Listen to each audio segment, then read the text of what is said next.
Already there. Let's get our worded. Let's get our worded in here. Kind of incredible that that's a real song. Yeah. You think people forgot Black Eyed Peas, but we didn't. We remember. He has the album. I have the actual album. Because there's actually a couple of dope songs on there. They have a song with Talib Kweli and Q-Tip on that album.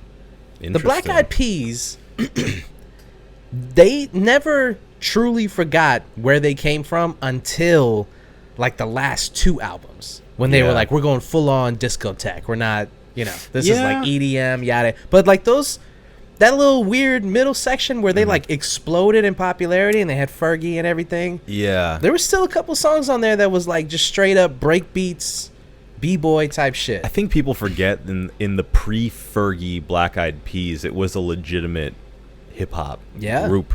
Yeah. Well, they forget that, and then once Fergie left again, they came out with an album. I don't know if you've ever, why would you? Nobody's like checking on the Black Eyed Peas. And I didn't know this until a friend of mine played the album. But they put out an album after the like super dancey joint. This Is the End, I think it's called, or something like that. But the one that they put out after was like a back to basics hip hop album. I remember that coming out. And it was dope. I've listened to it and it was like it's a good album. But the damage was done. Will.i.am, I'm sorry. You don't get to be a hologram and then come back and think you're gonna do like underground hip hop. No. I'm sorry. Welcome back, friends. We are here and we are ready. Topical as ever. Podcast. Yeah, of course. Hey, what do you do when you take a 2-week vacation? You come back and you say the most relevant thing you can think of, which is, what are the Black Eyed Peas up to? What year is it? You know my name, but I'm going to tell it to you anyway because I do it every episode. It's Marco Dupa, and that guy right there is the great and powerful Adam Obesius Rodriguez. What is up, Brewskis? And tonight's episode, we have a double special for you, and I say that because we got 2 beers, but they're also both double dry hopped, double IPAs. They're both from the great state of New York. That's right. Obi brought them back from his trip, and he also brought back COVID. So we're going to get into that. We are going to get into some movie news, some stuff that's happened lately that we feel like we still need to talk about because that's what you come here for. Catch you up. And see where else we can take this podcast. Right? Yeah. All right. Well, without further ado, this is episode 361 of the... Well, let's grab a beer first. It's been so long. I know, right?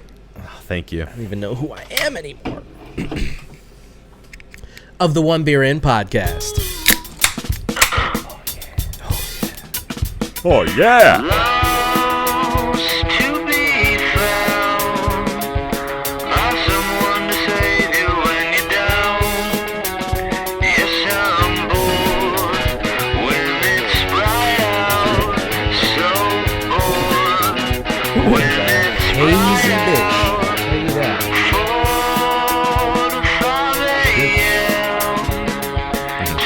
Thick swing.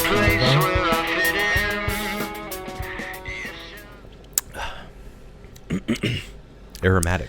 I never drink as many IPAs as I do than when I'm on this fucking podcast.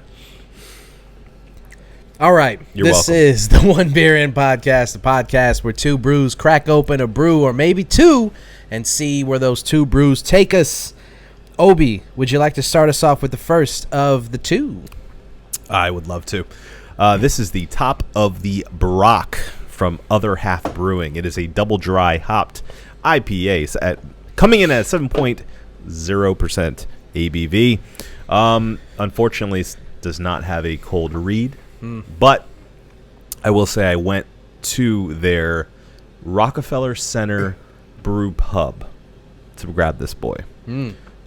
So I thought it was nice that it reflected that with Top of the Broc, because Top of the Rock, if you don't know, is Rockefeller Center. Really cool little spot. I enjoyed it. I would have liked to have gone to more breweries when I was up there, but didn't really have the time to. Yeah.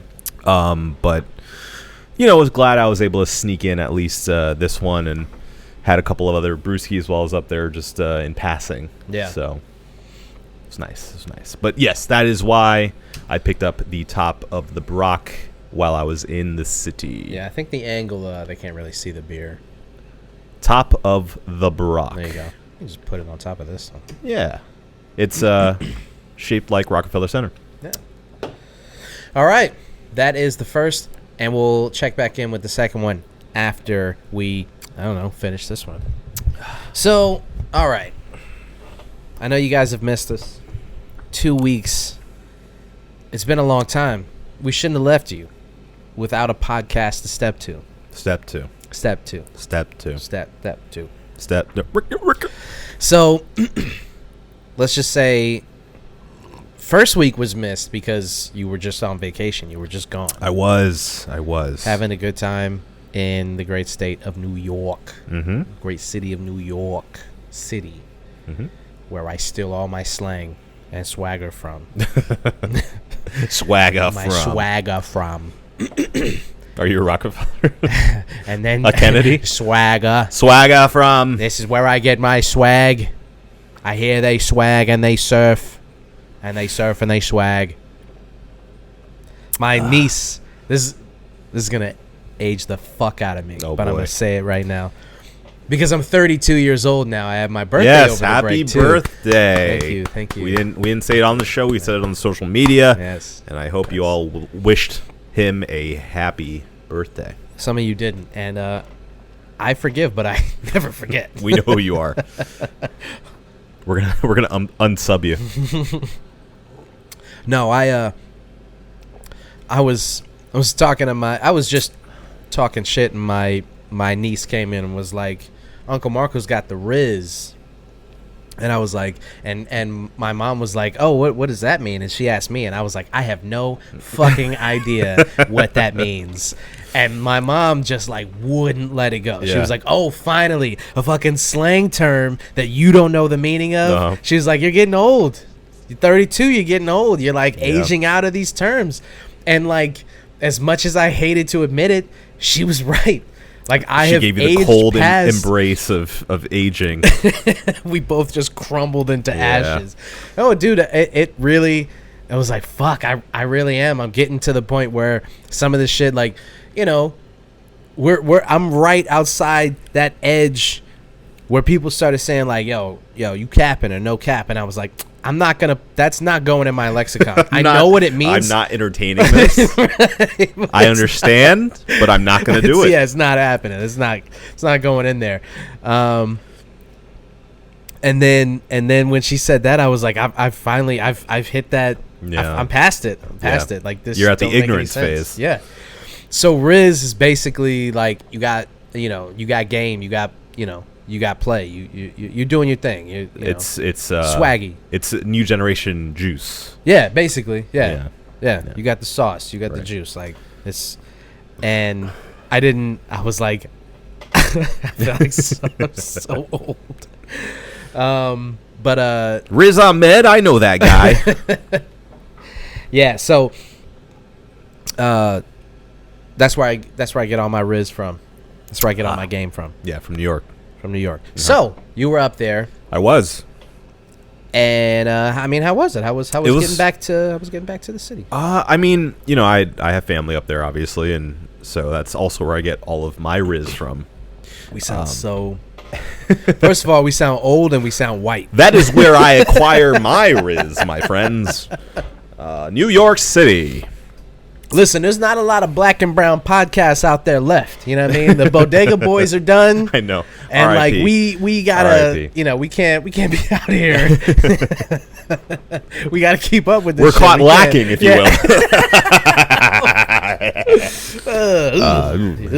Gross. Yeah. So any Hooser, it was great to be back in the city. Obviously I'm a Floridian born and raised, but a lot of my references, a lot of my team affiliations come from New York City.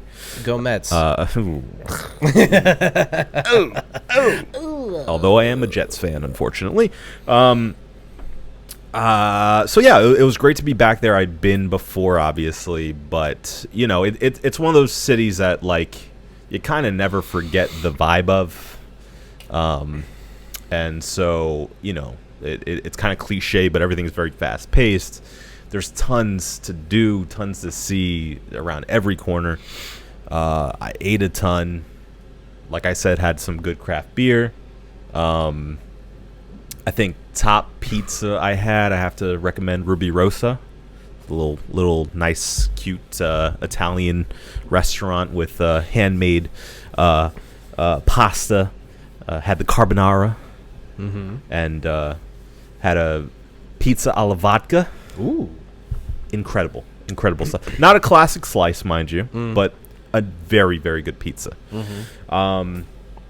Let's see, highlights other than that. I was able to, I didn't get to go there physically, but I was able to sample beer from Bronx Brewing, which I'd heard many good things of. Very sad I didn't get to go in person. Is there a brewing company for each of the 5 boroughs? No. I mean, I'm sure there are at least one brewery in every borough. Right, but not like a recognized, like Brooklyn Brewery, Bronx Brewery. No, I don't think so, but that would be smart, marketing wise. Yeah. But I will say the best beer I had out there was probably from Bronx Brewing. And it's the Nope. And you weren't able to bring No, because I drank it all. Wow. Sorry. Yeah. Do you know like the level of unprofessional that is to recommend a brewery on a beer podcast, but not bring that beer home? Okay. And then bring back this. Well, look. Let me. No disrespect. I feel very disrespected. No, not to you. To this, I'm disrespecting you. I'm going to say no disrespect to this brewing company. Right. Who is this again? Other half. Other half. Which let me actually add a sprinkle of something for you here. Sprinkle salt. Other Half Brewing. I don't know if you guys remember, was part of this this global endeavor. No, this terrorist ring. Don't sue us. No, it was part of this global endeavor of I forget what it was for. It was some thing that we actually had a beer that was in collaboration with that same thing, like 2 or 3 years ago. Oh. So I was like, Other Half Brewing sounds really familiar. Yeah. And that's why I went. Okay. And that's why I brought it back. Okay. So shut your mouth. That's what I'm trying to tell you. Well, unless that global initiative was the Peace Corps or some kind of like Feed the Homeless coalition, you fucked up. Yeah. But that's okay. Well, This is good beer. Any hooser. Yeah. I should say we were up in New York. Sherry and I, my girlfriend, were up in New York for one of her best friend's weddings. Mm-hmm. So congratulations. Yes, Jamie and Andrew. Congratulations. Hey. I was gonna say a beautiful wedding. Had a great time. I was gonna say Andrew, special shout out. My man's a writer for Brooklyn Vegan. And he's a music buff, just like you. I think you guys would be quick friends. Oh, yeah. So should link you guys up. But also, he was nice enough to give us our second beer here that we will talk about a little bit later. Okay. So I want to give him a shout out. All props due. Thank you very much, Andrew. It was Do you want a date? Splendid time. Okay. He's married. You can't do that anymore. Oh yeah, he just got. Yeah. Oh. Yeah. Yeah. But anyway, what could have been? What could have? Yes, lament upon what could have been, and talk about music. He really enjoyed the latest Kendrick Lamar, just as we did. Nice. So yeah, Nice, very cool. All right. But anyway, so all that to say, had a great time. Came back with COVID. yeah. Yes. Which I kind of I felt the ominous shadow over my entire trip. Yeah. Because I'm around way too many people. I'm on 2 flights, right? Yeah. Let me tell you. Layover? No. Okay. No layover. But both flights. And I mean, strangely enough, in that time, I mean, this is going to age this podcast, but there were tons and tons of cancellations. Yeah. We were fortunate. No cancellations, no delays. Yeah, it yeah, was lucky. It was great.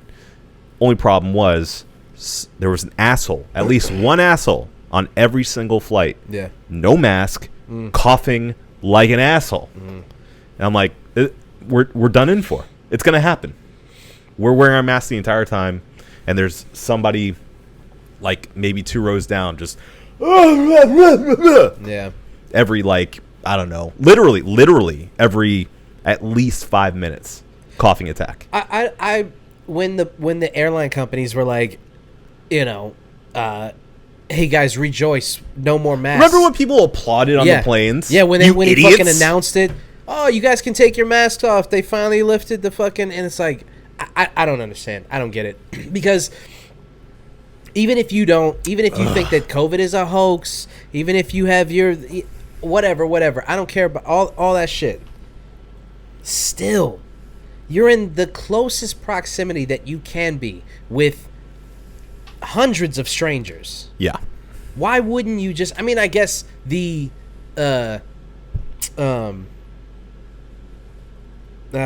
spacing on the word, like them forcing people, the regulations, Yeah.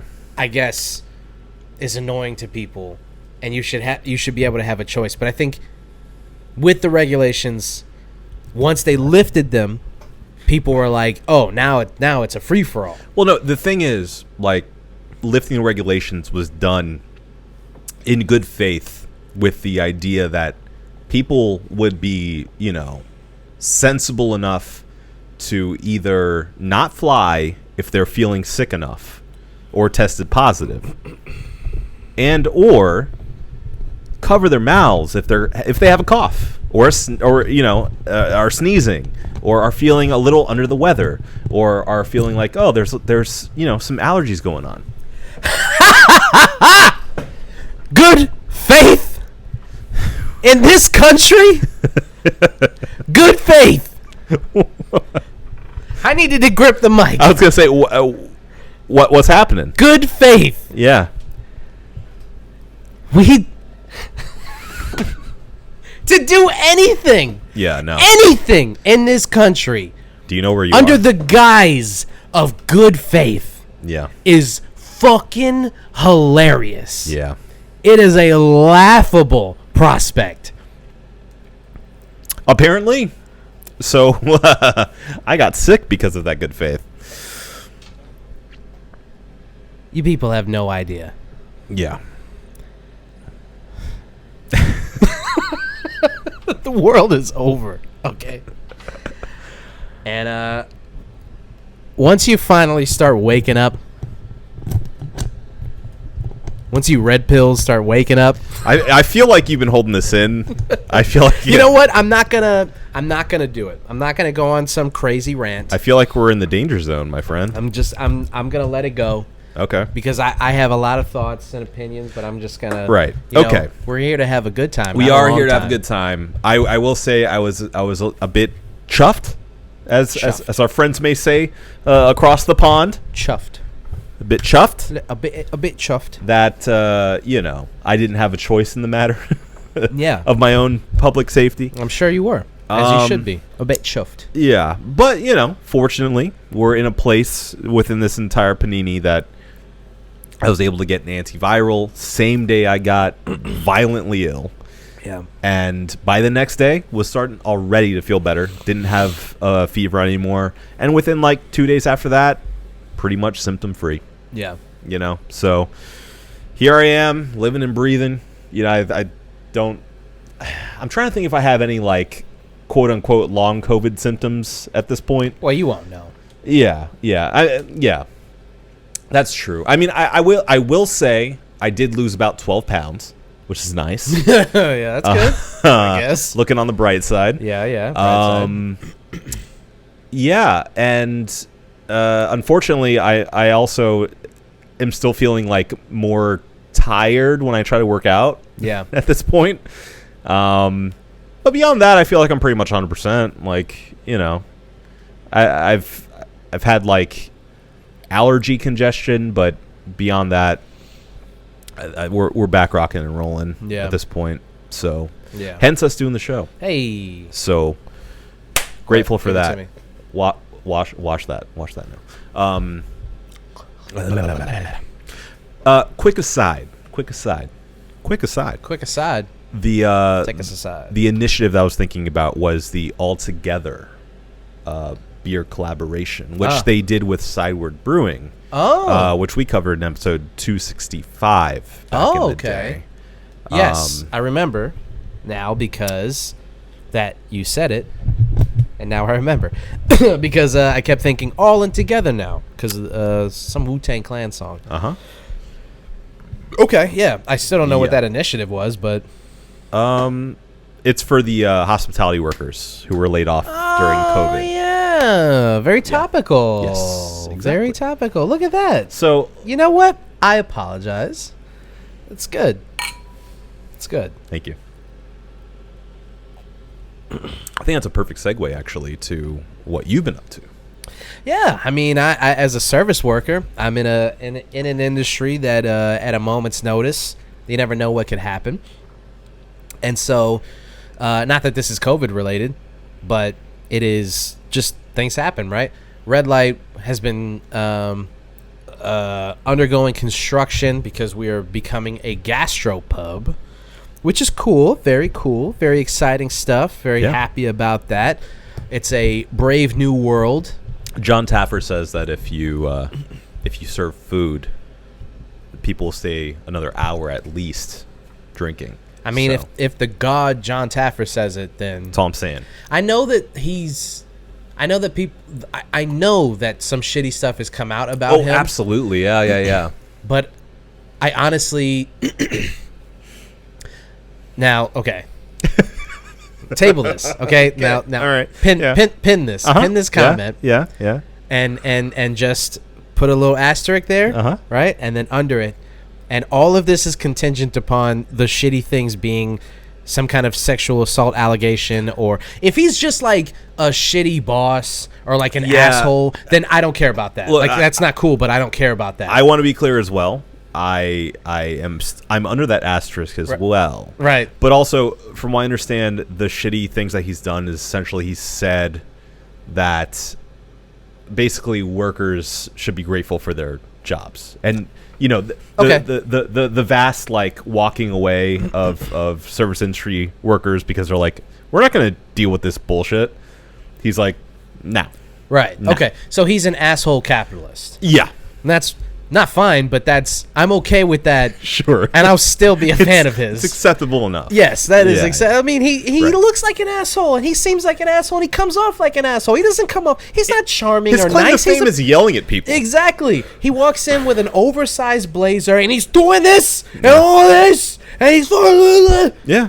You don't think that guy's a fucking prick? Of course he is. Yeah. I'm okay with that. Sure.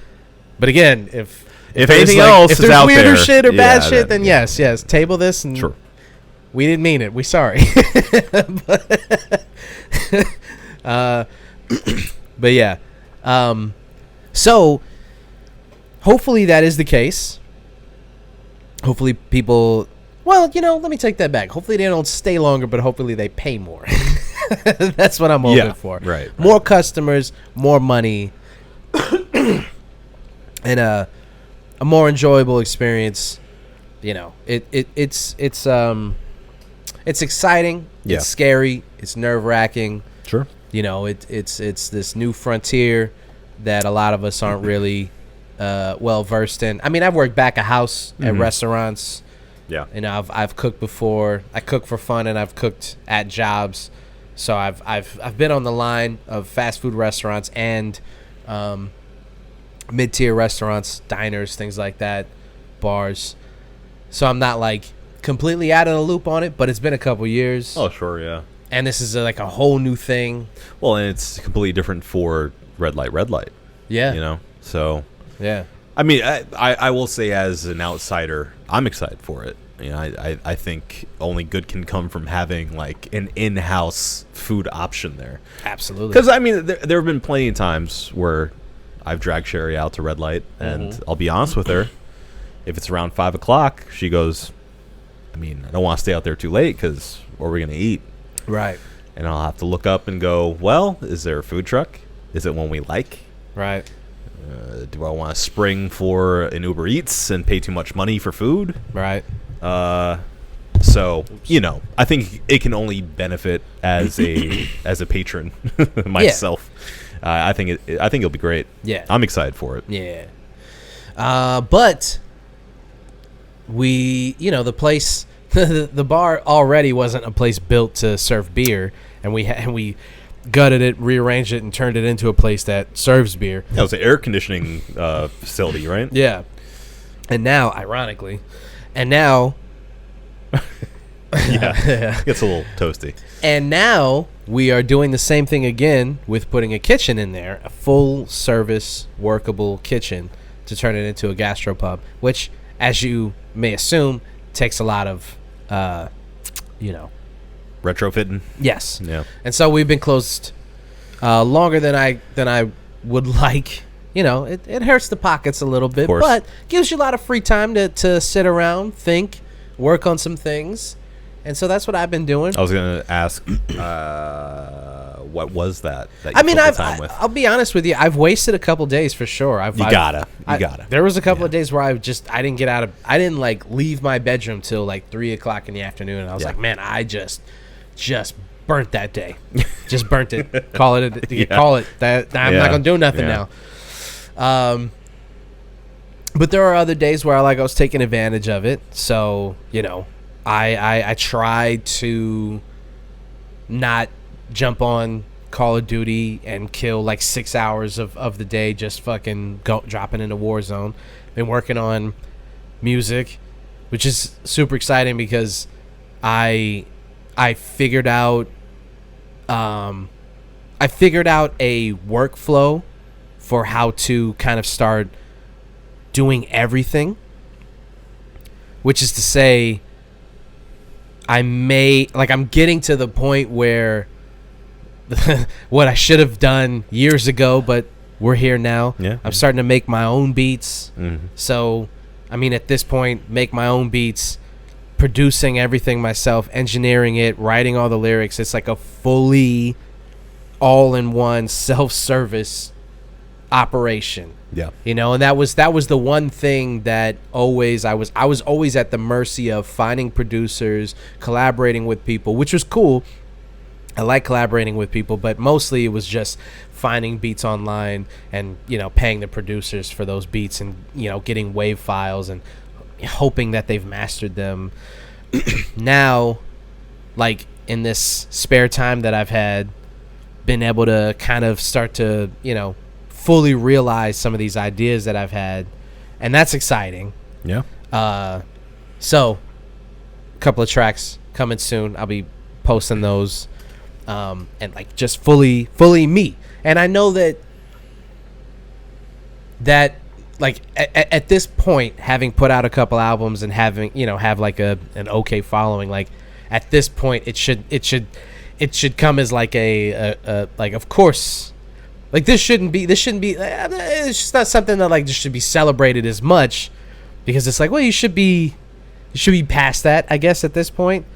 But for me, even making like one successful track that lasts long enough for a full song, like the things that like these little elements and things that I'm like adding to it and stuff like that, it's exciting. It's just really exciting for me.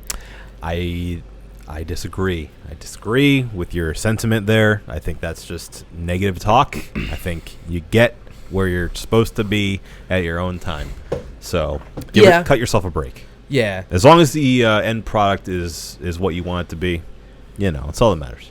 You're right. But I mean, that sounds good to me. It sounds like a good use of your time. I will be sending you samples. Yeah. That's all I want. I recently saw this. One of the things that I did when I was burning days as well. Once I was over the COVID but still couldn't go outside. I had a lot of time on my hands too. Yeah. So the stars aligned for me, and there was a Criterion sale, and so I got this French film called The Red Circle. which is a right up your alley. And I think the soundtrack of that has a couple of jazzy things you could pull from. Also a movie you should watch. Okay. Because it's like an OG like crime heist film, and it's French, which makes it cooler. Yeah. Always. Yeah.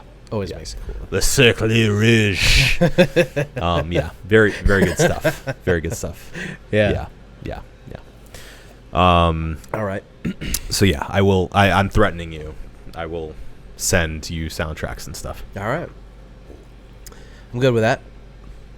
So yeah, I mean that's pretty much how I've been spending my time. That and like catching up on like TV shows that I caught up on The Boys, so I'm like all Nice. all filled up on that, and that's How'd you feel? it was great. I know, right? It's so good. Anthony, excuse me, Starr is just incredible. He's a revelation. Incredible. He's so good in that show. I mean, every scene he's just despicable. Yeah, but in the best way. Yeah. Like, Homelander is one of my favorite characters maybe of all time. Yeah. Like, bar none. Like, just incredible. Yeah. And I feel like they need to do something with him. Like, get rid of him or figure something else out to do with him, because I know they know what they have with that character. Yeah. But it's getting to the point. I've heard this criticism of The Boys, and we're not spoiling anything, but not a lot has changed in the core dynamics of all the characters. Yeah. Since season 1. Yeah. Not a lot. So we need to shake it up a little bit. That's my only criticism. Yeah. But I'm still there for the ride. It was, I mean, definitely my favorite season of The Boys so far. Yeah. Yeah. I would, but people say that like it was inconsequential. I disagree with that. There was a lot of things that happened. They happened so subtly that you look at it and you go, well, nothing's really changed about the universe, but it's like a lot has happened and changed. And there's a lot of internal changes. Yeah. But outwardly, there wasn't a whole lot of shaking up the dynamics going on. And, by the end of the season, there's one dramatic difference within the characters, but beyond that, it feels kind of like we're kind of resetting the deck again for the next season. Yeah. Which is fine. It's still fun. It's still a great time, and I'm still there for it. And again, this is the best season I think they've done so far. Yeah. And, I think I don't want any more of these, like, subversive anti-superhero shows. This is enough. Yeah, I think we got enough. I don't need anything else. Yeah. The Boys is the cap. Yeah. No cap. No cap. Yeah. Nice. Yeah. Yeah, I mean, we got Invincible. We got The Boys. That's enough. That's enough. Yeah. Yeah. Then we've got all the satirical takes on actual, like, well-known superheroes, like the Harley Quinn show. And like, Sure. Yeah. We got it. Yeah. We got it. Yep. Don't need to keep making this show. No. But yeah, the Boys is good. Caught up on Stranger Things. Yeah. We've been watching some other stuff. So yeah, taking advantage of the time. Yeah. Working out. I've been working out. Wow. Been working out. Yeah. Very nice, Like consistently, Wow. Like in it. Yeah. So Okay. try. Yeah. Go get it. Try. I'm going after it. Yeah. I'm getting after it. Yeah. So I'm gonna ride the COVID wave of losing this little chunk of extra change I had, and continue from there. Yeah. With my diminished lung capacity. Yeah, no, it's tough. I mean, when I got it the first time, it was way back then. That was the worst. I think that was probably the worst. It was the worst. It was because it lingered. Yeah. That was probably the worst thing about it. Like in a vacuum, the worst thing was the back pain and like the headaches and stuff like that when I first got it, the first couple of days. But like overall, it was the lingering. Like I thought for sure. I was. That's just what was going to be my life from now on. Yeah. Was like, oh, I can't go up a flight of stairs, and I'm not even. Like, I'm out of shape, but I'm not that out of shape. I can't even go up a flight of stairs. I can't take my dog for a walk around the fucking block without feeling winded. Like, I thought for sure that was it. And it went away after, like, I don't know, like 4 weeks. It went away. And I was like, okay. And you can feel it. You can feel the difference. You wake up one day and you trot down the stairs and you're like, oh, I'm not wheezing. It's gone. Yeah.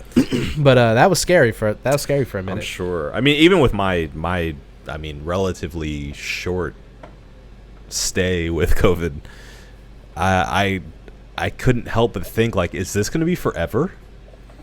This sucks. This sucks.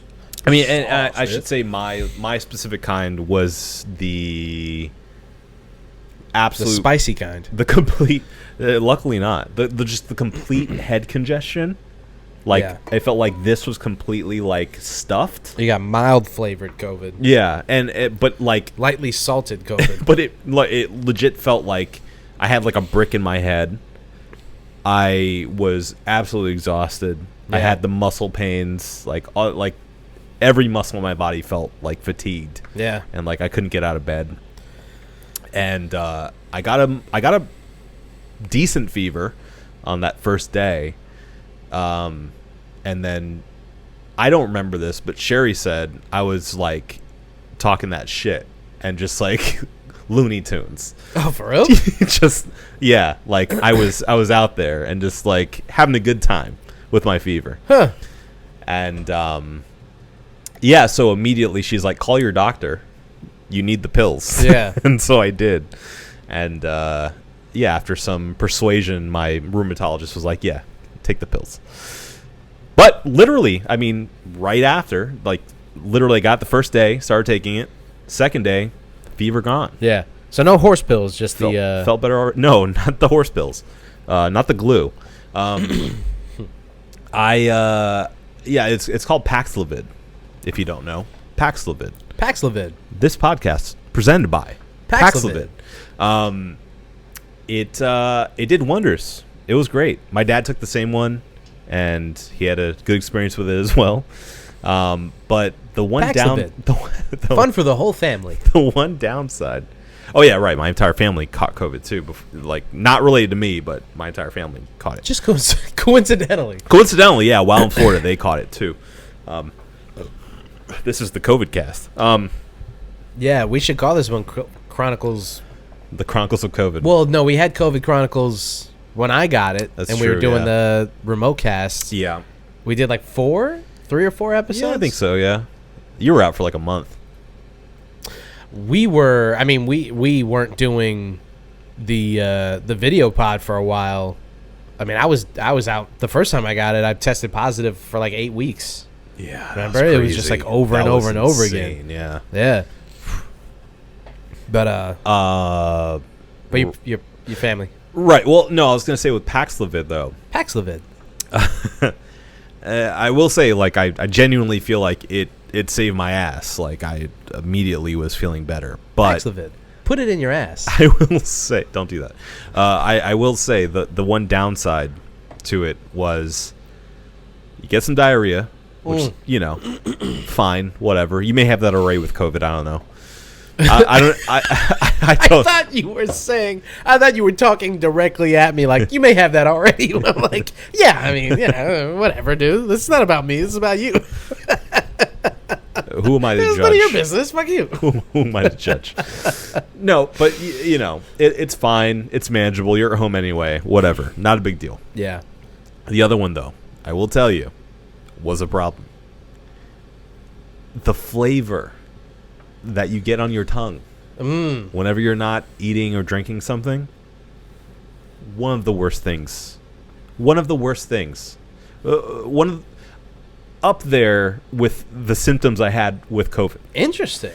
You know, I understand a lot of people lose their sense of smell or taste with COVID. I didn't have that, fortunately. Unfortunately, because of the... Well, yeah. But, you know, I hear that that is a side effect sometimes with COVID. But with this pill, it's like literally the second pill I took, and you're supposed to take, I think, the first day that I took it, a few hours after that, I started to taste it. You take 3 pills every day. Ugh. That's a lot of pills. And it tasted like a hot grapefruit rind that was basting on a tin can all day. You know? Like here I am basting in a tin can. Yes. Exactly. It was bitter. It was tinny and like metallic and gross. And the longer it lasted, like the more garbage juice essence would come out. That's simply upsetting. It was very upsetting. Now, I did some research, and I found out through, actually, I think it was a Bon Appetit article or something like that. Boo. But it actually helped. The cinnamon candies, like the Red Hots, that I usually avoid like the plague. Because they're terrible? They're terrible. Really help. So I went on Amazon. I bought a giant pack of these Red Hot candies, the fun size, little ones. And I just immediately started popping them. Yeah. And you know what? It did the trick. It got rid of that flavor in between meals and stuff. And I mean, it really helped out, because midway through my cycle of Paxlovid, I'm like, I don't know if it's worth it anymore. I might just deal with the COVID. It was that bad. It was that bad. Wow. Yeah, it was that bad. But, you know, that being said, on the other side of it now, like, I'm absolutely grateful that I had Paxlovid, because without it, I mean, I don't know how bad it could have gotten. Paxlovid. I hate cinnamon candy, dude. It's so terrible. Yeah, it's really the worst. I used to eat what was the gum? Red Hot? Big Red. Big Red. Yeah, Big Red. Yeah. Big Red. Yeah, I don't know.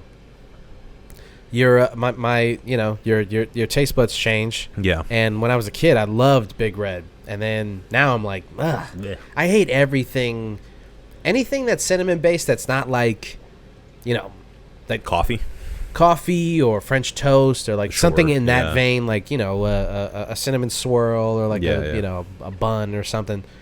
If there's anything other than that, just dump it out. Just throw it away. Well, I mean, that's not even like a real cinnamon flavor. It just tastes hot and like I don't know. I don't even know what the flavor is. It tastes like red. Yeah, it tastes like red. The idea, like cinnamon, all it does is just make things hot.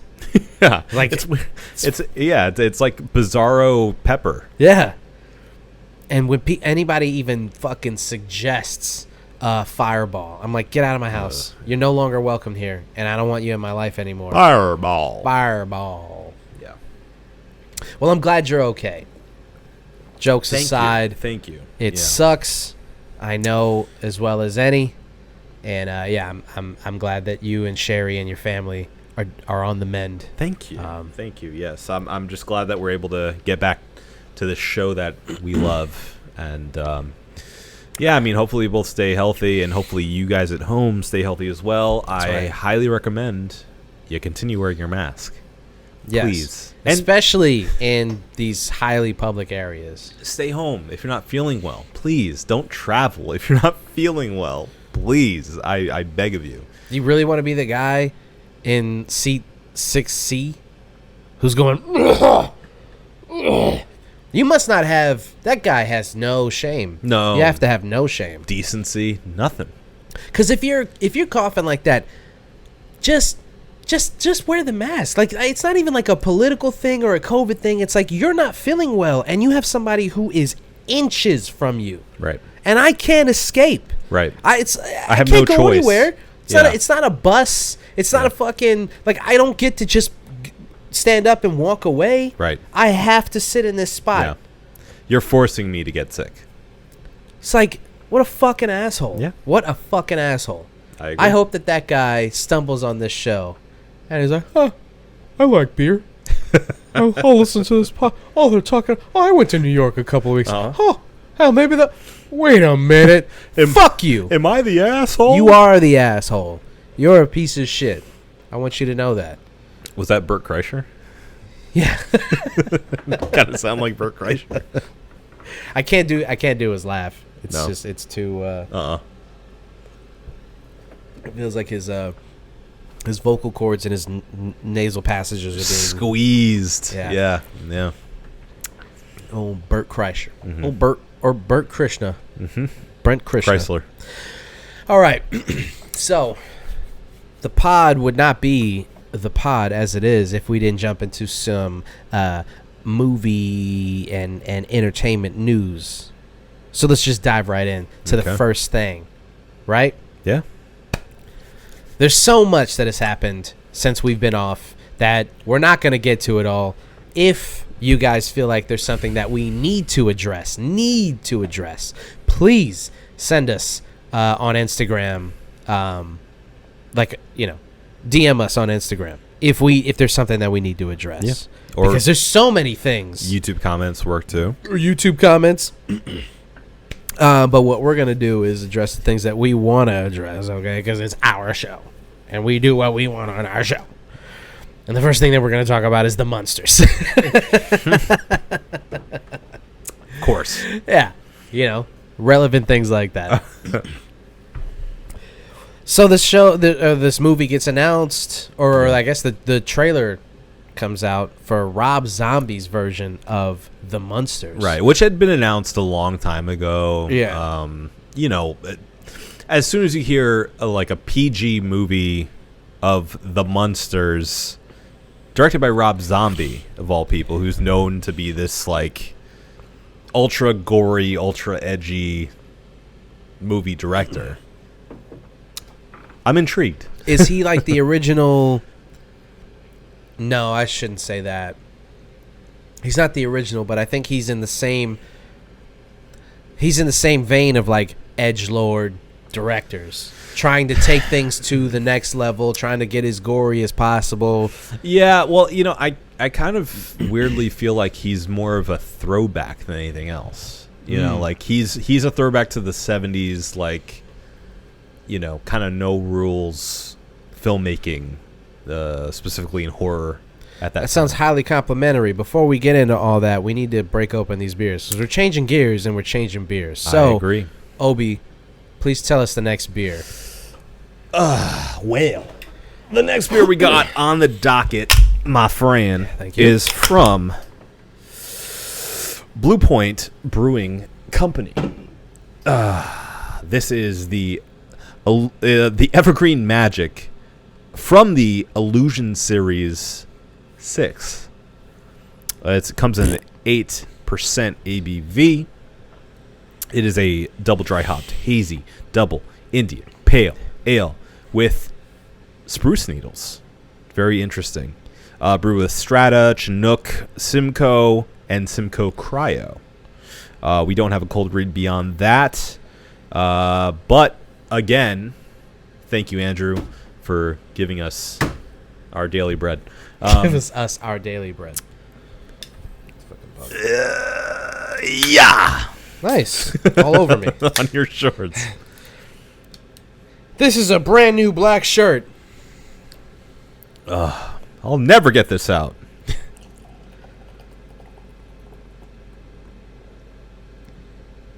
Ooh. Oh.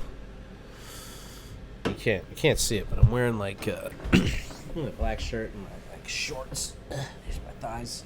Nice. Black shirt and thighs. Thighs are out. Yeah. I was trying to go for I was picturing Vegeta when he doesn't have the Saiyan armor and he's just wearing the I thought for sure that in the show he wore a shorts version of it, but I don't know. I couldn't find it online. I don't know. I'm just happy that you Googled Vegeta shorts. I did. Yeah. I Googled. You wouldn't believe what I Googled. I Googled the things I've seen. Oh, yeah. Well, I get into details on that, but this is a Vegeta-inspired outfit, Nice. even if it doesn't seem like it. Yeah, It is. yeah. All right. I dig it. Cheers. Cheers.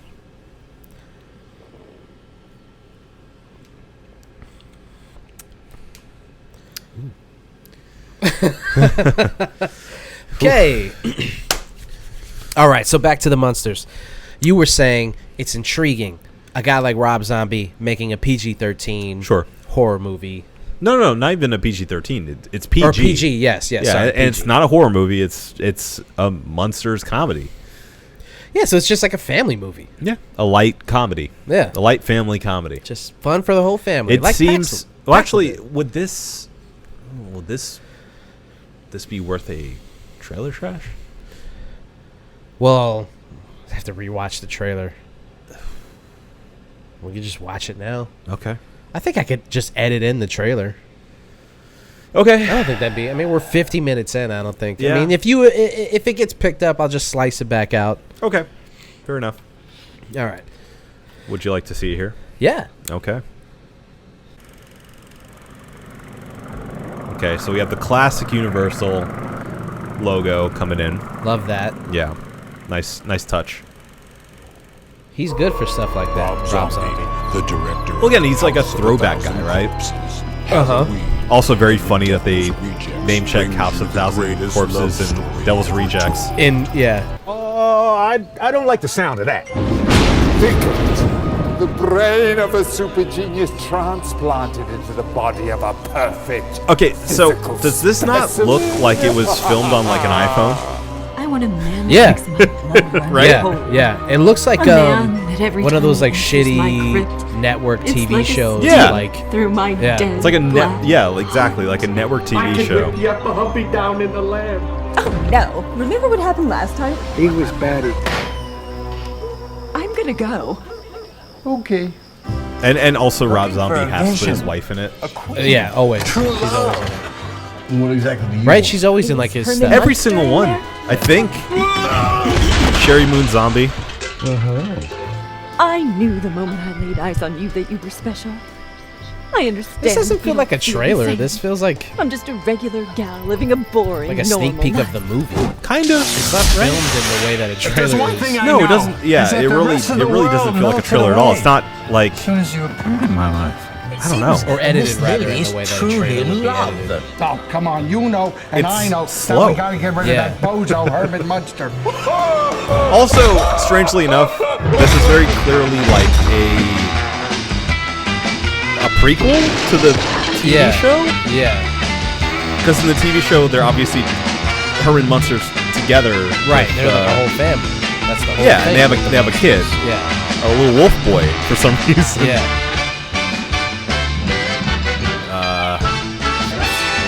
It's weird. It's really weird. Because I have to ask, who is this for? Greetings from Yeah. Transylvania. That's a strange way of saying hello. Oh, I guess we're gonna have to get used to it. And then she's bloodily murdered. Yeah, right. Yeah, I don't know who's that for.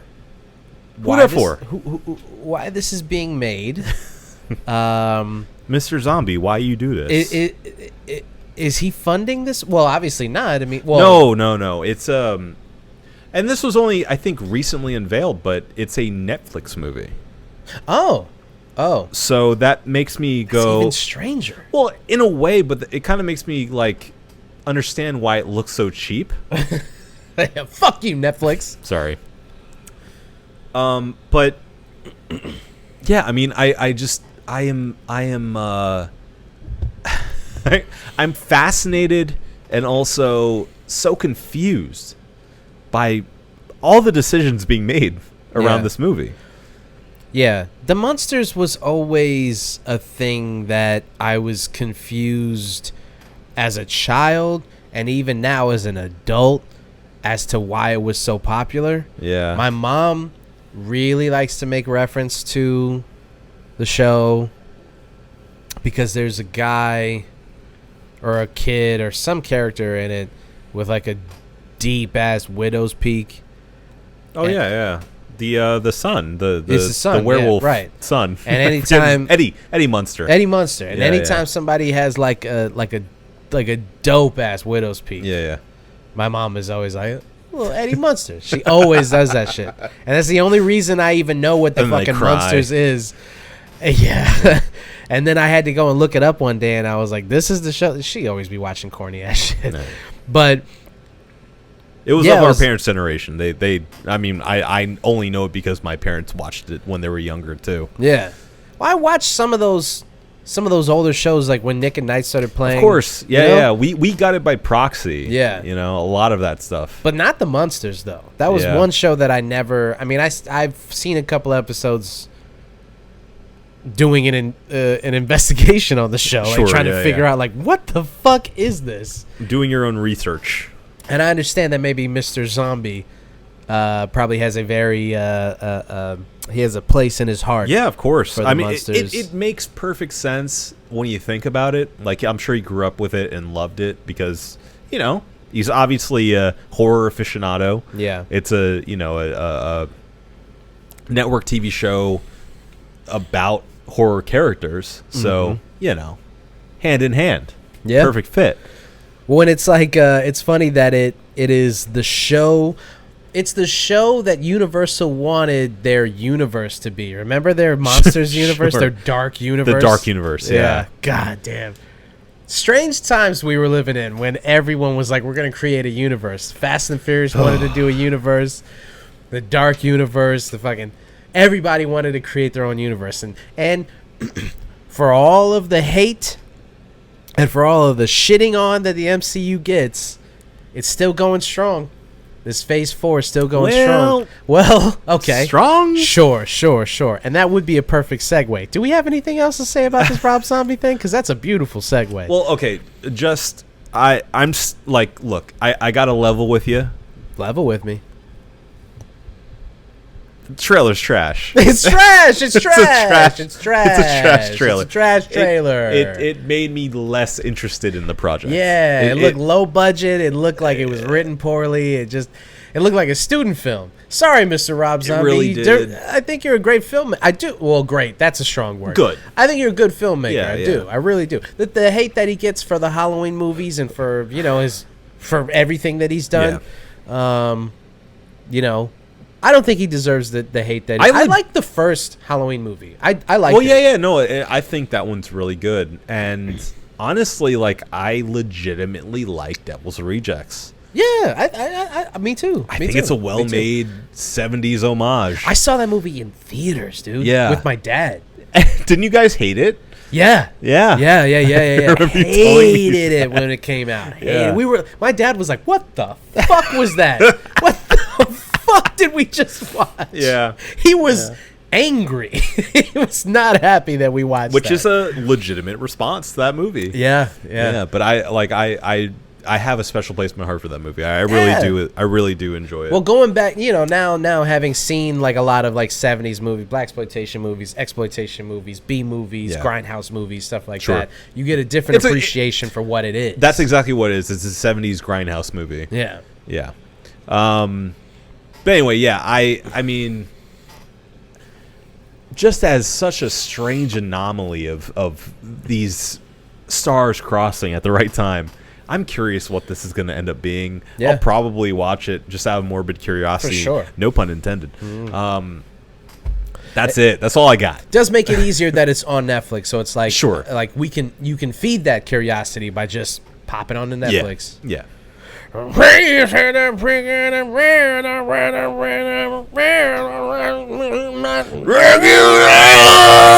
That song fucking fucks, man. Yeah. I hadn't listened to that in a while, and it came on the other day, and I was like, this song is sick as fuck. No, say what you will about anything that Rob Zombie's done, his music has always been great. Yeah.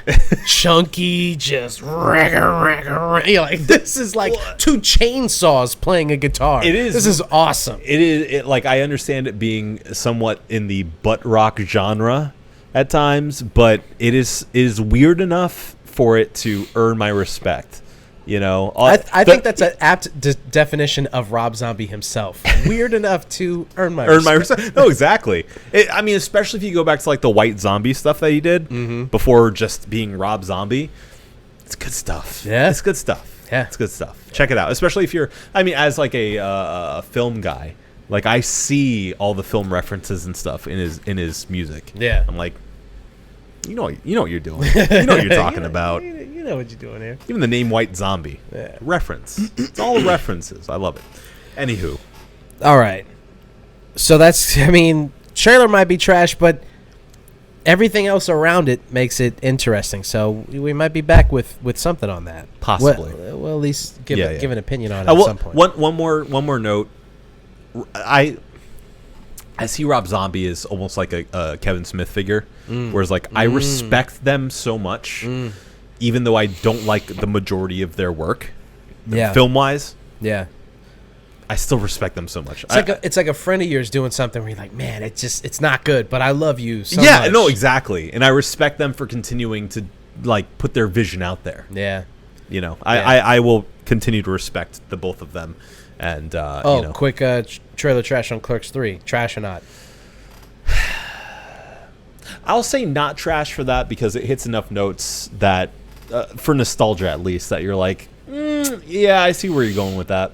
It again, it feels very cheap and like, I don't know if this is gonna work out, but I think it worked better than the Munsters trailer for me. I think Kevin Smith is getting a little too self-referential. Like the characters in Clerks, maybe making a movie Clerks 2 might have worked. Yeah. But the character having a heart attack and then making a movie is just like, okay, is this an autobiography now? And yeah. I get that he's like hitting on those points and stuff like that, but it's like these characters are just way too old to be doing this shit. Yeah. Like two guys still working at a fucking gas station, and do they own the place? I don't remember if they own the place. Yeah. If they don't own the place, I don't even know what's happening anymore. I don't think so. If they're just like two guys making minimum wage, they're adults. There's no. Let me tell you something. Let me tell you something, Mean Gene. There is no fucking way that dude with that goatee bagged Rosario Dawson. Okay, let me tell you something. There is no way on God's green earth that I believe that fucking guy bagged Rosario Dawson. Ahsoka. There's no Ahsoka. No way. No way. No how. I will never. Sorry, Kevin Smith and whoever that actor is. I'm never giving it to you. There's no way. There's no charm on in the universe. He couldn't gather enough charm in the universe to make that happen. And I'm not even saying that. I'm not calling Rosario Dawson shallow. I'm sure that she's a perfectly well-balanced person who would see past looks and view a good person for a good person, because that's how highly I think you regard of Rosario Dawson. Yeah, sure. But Yeah, there's no same. fucking way that dude bagged her. Just no way. Yeah. Just no way. Yeah, well, that's a... And in the trailer, they're like living at home, you know, rubbing feet and shit. It's like, no way. No way. Well, that's a further discussion to be had about Kevin Smith's depiction of women in a lot of his movies. Oh, yeah, he does the Judd Apatow thing where they're just like the hottest chicks on the planet. And I'm not trying to be misogynistic. Like, again, women especially when in heterosexual relationships will see past a lot of bullshit that men do. They do so often. Oh, I mean, they're so forgiving. Right. And I'm not trying to take that part away from the fact that like women in hetero relationships will look past looks, terrible fucking habits, all kinds of shit to stick with a man. I'm not saying that. I'm just saying that like these guys, these filmmakers in particular, make a habit of like picking the schlubbiest fucking guy and going, you know who would go really well with this dude? Fucking Penelope Cruz. Salma Hayek. Ana de Armas. Yes. Like, let's find the hottest human being that we can find on the planet and pair them with like fucking Michael Cera. Sure. Like, give me a fucking break, man. Give me a fucking break. I mean, there's a lot to be said about that. I think a lot of it has to do with the fact that it's their fantasy, and that's how they write the story. Well, and the best part about that is we say all this, but they're living that fantasy. Judd Apatow's wife is Leslie Mann. She's Sure. crazy hot. Yeah. You know? Yeah. Seth Rogen's wife, I don't. She's not. I think she's like a producer, writer. But she's crazy hot. Sure. You know, I have never seen Kevin Smith's wife, but I'm sure she's. Oh no, beautiful. she's beautiful. Yeah. Yeah, I'm sure she is. She's a very, very classically beautiful woman. And that's like. She was in one of his movies, actually. She was one of the 3 like latex leather clad women in Jane Silent Bob Strike Back. that should Evoke ring a a bell thought. from it, but it doesn't. It doesn't. It No. doesn't. Yeah. Not even a little bit. No. But, But yeah, no, I see. I didn't put those things together, but yeah, you're right. You're right. These guys made it. The schlubs that could, Yeah. if you will. But they are writing a particular experience that They are. doesn't happen. Well, maybe they believed it so much that they they achieved. willed it into Yeah, they did. They did. existence. And I mean, I think it goes to say that if you're a driven, passionate, funny person, even if you're not, the most chiseled man on earth, have the most defined chin, maybe. Yo, boys got them weak ass chins. Weak chins. I'm sorry. You a generation of weak ass chins.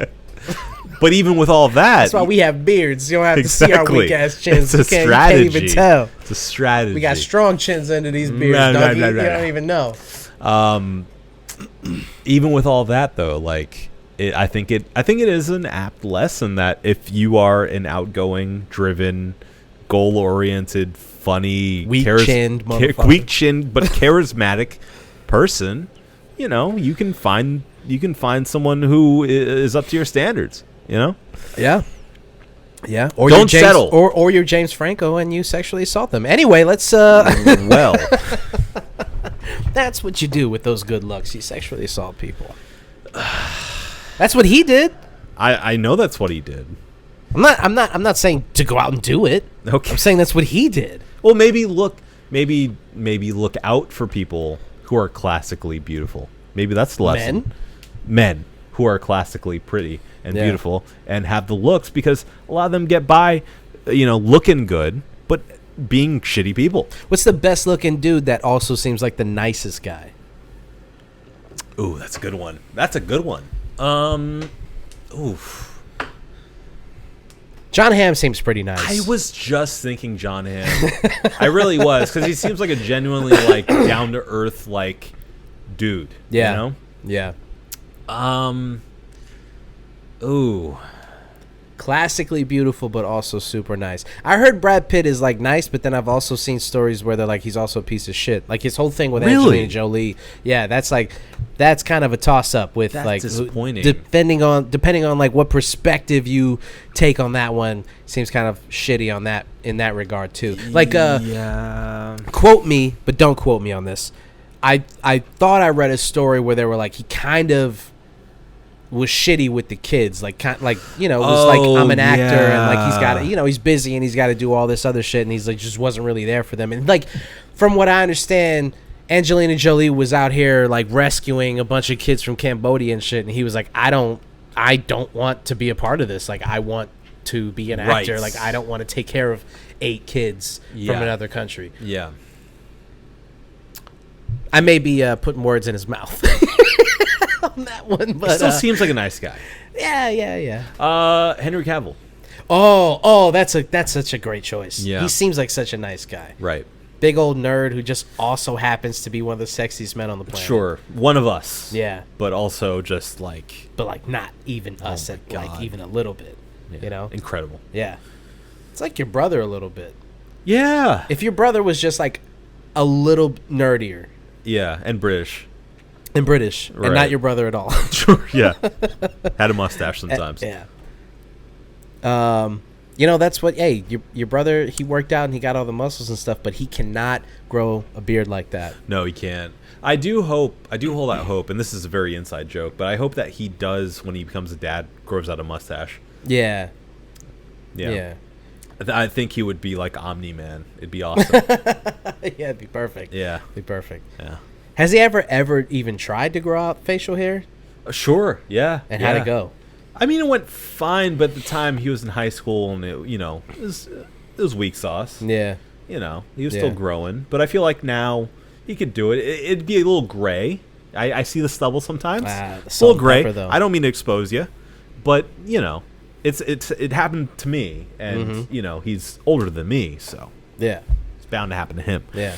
What does he say about your hair? I'm sure he fucking hates it. I know he. Okay. Let me preface it by saying your hair is amazing and I love it, but I'm sure he fucking is like, when are you gonna cut it, or is he on board?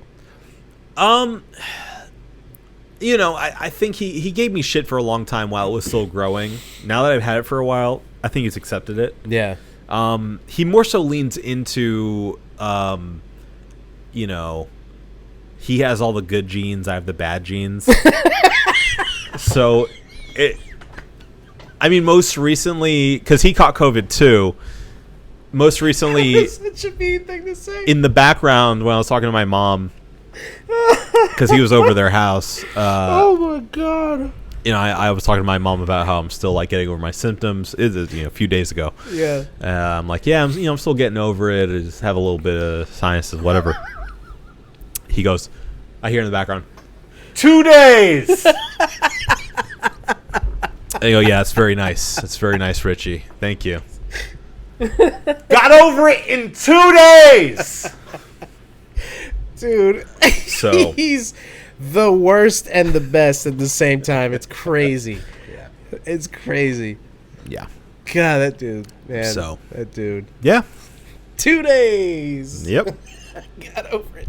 And he just comes in, 2 days. Weak. You weak motherfucker. You weak chin motherfucker. This must be how Kevin Smith feels. I know, right? All right. So on to the next. This speaking of weak chins, Sure. or I guess the exact opposite of a weak chin. Uh-huh. Thor: Love and Thunder Yeah. has been released to a resounding meh. Yeah, pretty much. As far as reviews are concerned. Yeah. On both sides though, not just critical reviews, but audience reviews seem to be kind of like middling a little bit too. Yeah, but the money though, it's really all. Of course, that matters, the money. It's an MCU movie. Yeah. What are you gonna do? What are you gonna do? Nothing. You're gonna go watch it. I'm gonna go watch it. Yeah, I'll watch it. We haven't seen it yet, so we have no opinions on the movie itself. Right.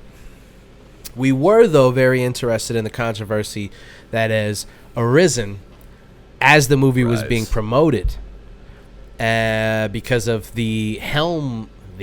Is that a word? Helmer. The guy who helmed? The person man who at helmed? the helm. The man at the helm. Yes. He's basically got the keys to the ship as far as the franchise is concerned. He's directed the last 2 movies and has moved the needle on the emotion of the franchise. Taika Waititi, which he has one of the greatest names of all time. I love saying it. Sure. I love reading it.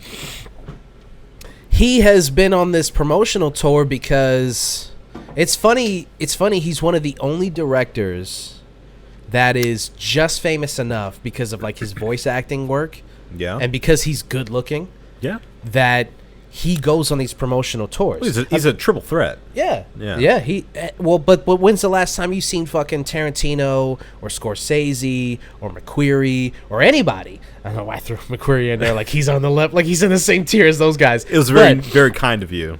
Very kind. You're welcome. But what I'm saying is, like, when's the last time you seen a writer-director on the promotional tour? That doesn't happen. The stars of the movie go out there and promote the movie. Yeah. Taika Waititi is out here doing all this press, which, in retrospect, probably should keep his fucking mouth shut. He probably should just fucking stay behind the camera and just shut the fuck up. Well, he's ruined a lot of goodwill that he built up over the last couple of years. So let's kind of dive into it. Okay. What has happened in the past couple of months with this guy? There's been it feels like a polar shift in the appeal of Taika Waititi on the internets. Yeah. Very weird. And I started noticing it maybe 2 or 3 weeks ago as the run up to the new Thor movie was coming out, it seemed like people were starting to like second guess this adoration with Taika Waititi. Yeah. And I didn't get it at first because it's like, you know, I've generally been a fan of everything he's done. You know, and he has a very successful show with What We Do in the Shadows and the Our Flag Means Death. And obviously he's continuing to make like motion pictures. So Motion pictures. The 70? Yeah. He's continuing to make motion The moving pictures. Makes the moving pictures. But you know, I didn't really understand where this hate was coming from, but I did a little bit of research, as one does, and you know, I saw that first of all, there is this kind of quiet undercurrent of people who hate Jojo Rabbit, which I didn't realize. Same. I saw the movie. I found it fine. I thought it was pretty good, personally. But reading the criticisms, I understand the beef that some people have with it. Which, you know, you can look up yourself. I'm not gonna spoon feed it for you.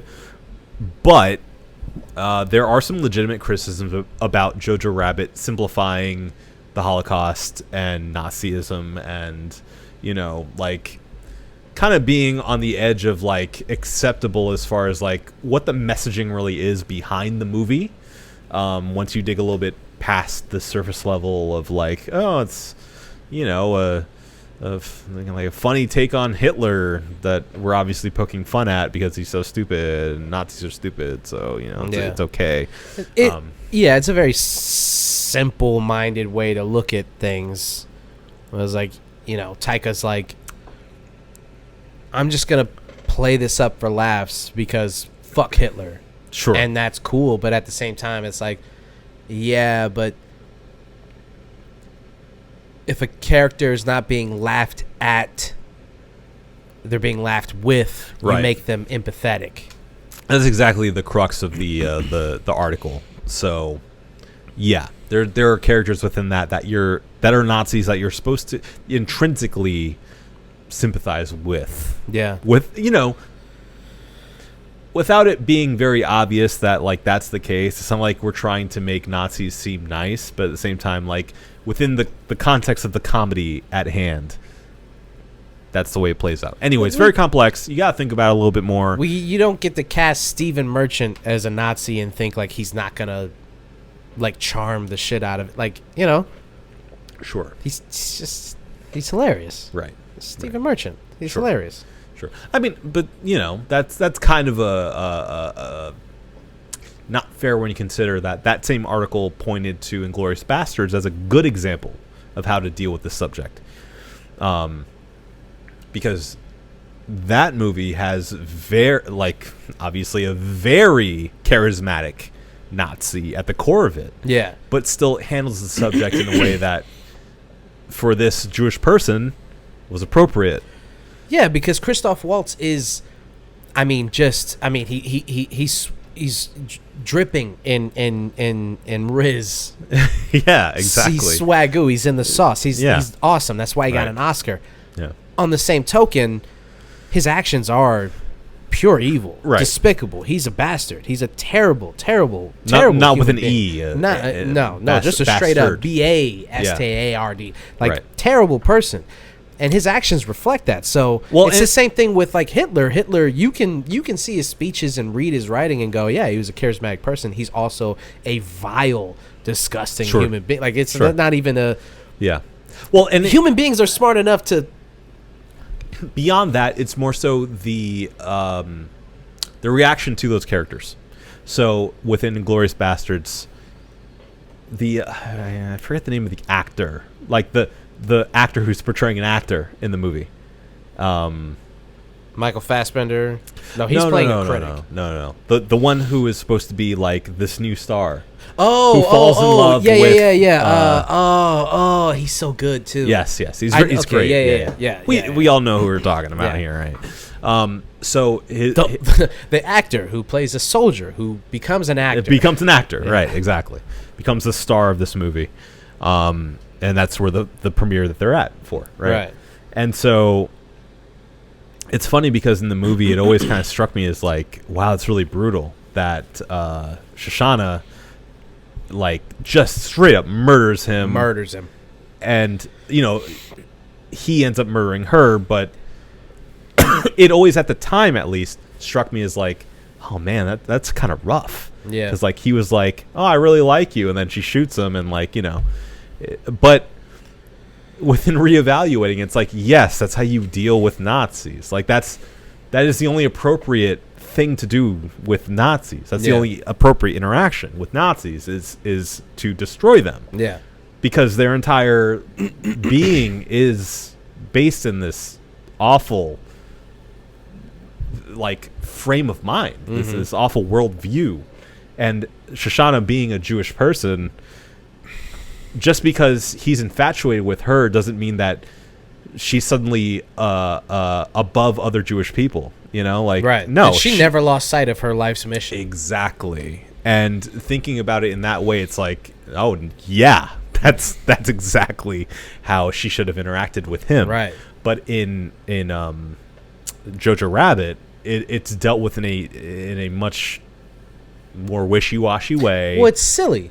Yeah, they're silly. And there's something similar that happens. I'm not going to ruin the story if you want to watch it for yourself. But there is a love interest sort of situation with a Jewish girl, and it's dealt with in a much, I guess, especially in the view of this writer, which I can now see the view of, in a much less appropriate way, because the other person is a Nazi. Yeah, it's like, there's a difference between a character being charismatic and like the film being played up for silly laughs.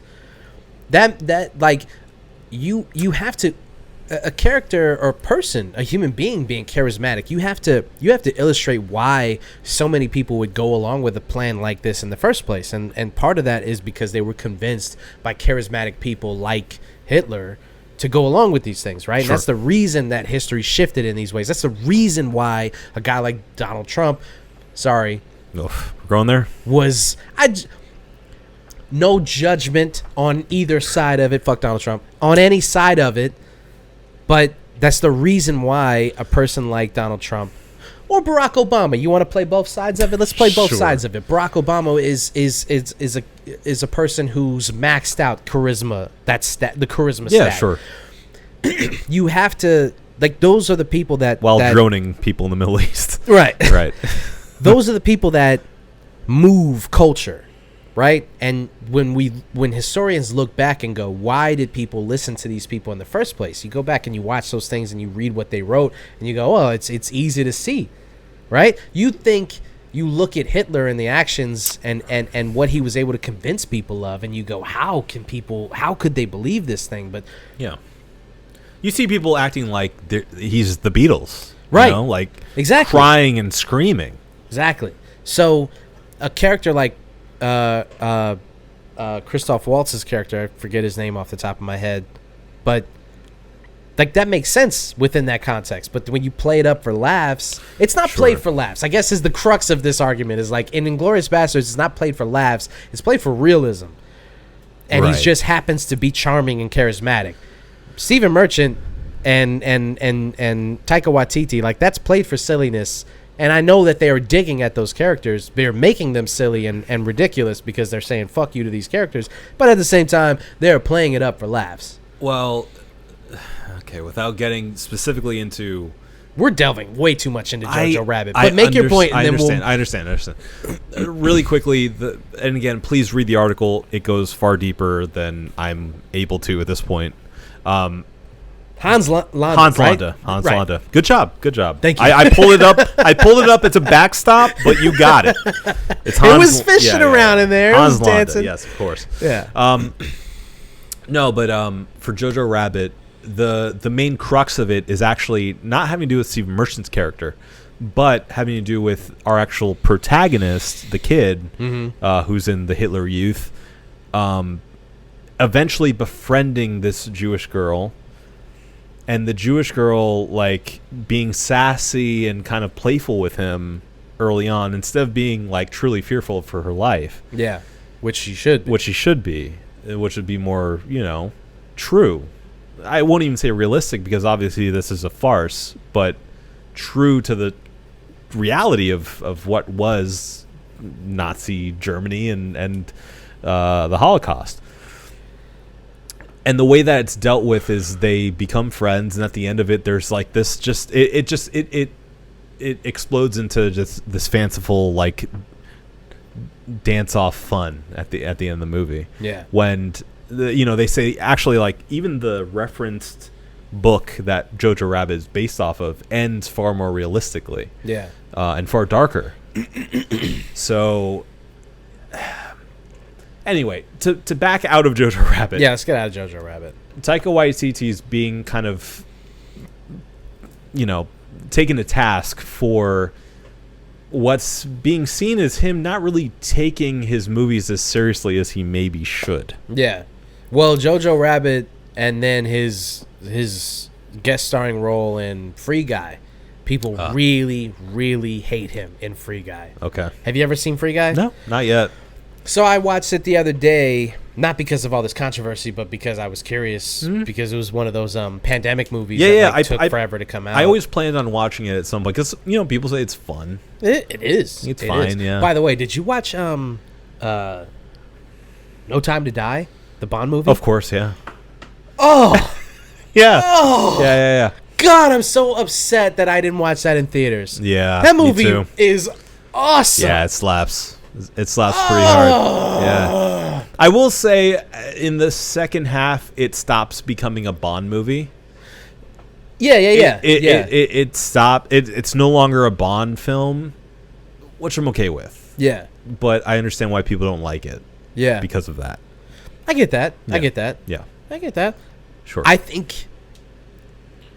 Well, we'll talk about that at a later day. That's going to take up another half an hour. Topic for another day. Yeah. We're coming back. We're stopped up. Oh, you know what? We should now that Daniel Craig is no longer Bond. Yeah. We need to do a one reel in where in the same vein of the Mission Impossible ones. Sure. We should do a Daniel Craig, James Bond one reel in marathon. Oh, you're speaking my language, right? Yeah. All right, let's table that. We're coming back to that. Okay. But Free Guy was one of those other Panasonic movies. Came out. Sure. And you're like, why is this movie taking so fucking long? I finally watched it on, I don't know, whatever, some streaming service. Netflix, I think. Probably. Or no, it wasn't on HBO. Netflix. HBO, yeah. Yeah. And it's a fun movie. It's fun. Yeah. I mean, Ryan Reynolds is Ryan Reynolds. He does his thing, and so it's a good time. Yeah. Yeah, it's original. It's the effects are fun. Like the idea is fun. It's all good. Spoofs video games. Yeah, and Taika Waititi comes in. I didn't even know he was in the movie until he shows up later on. Like I was like, programmer, right?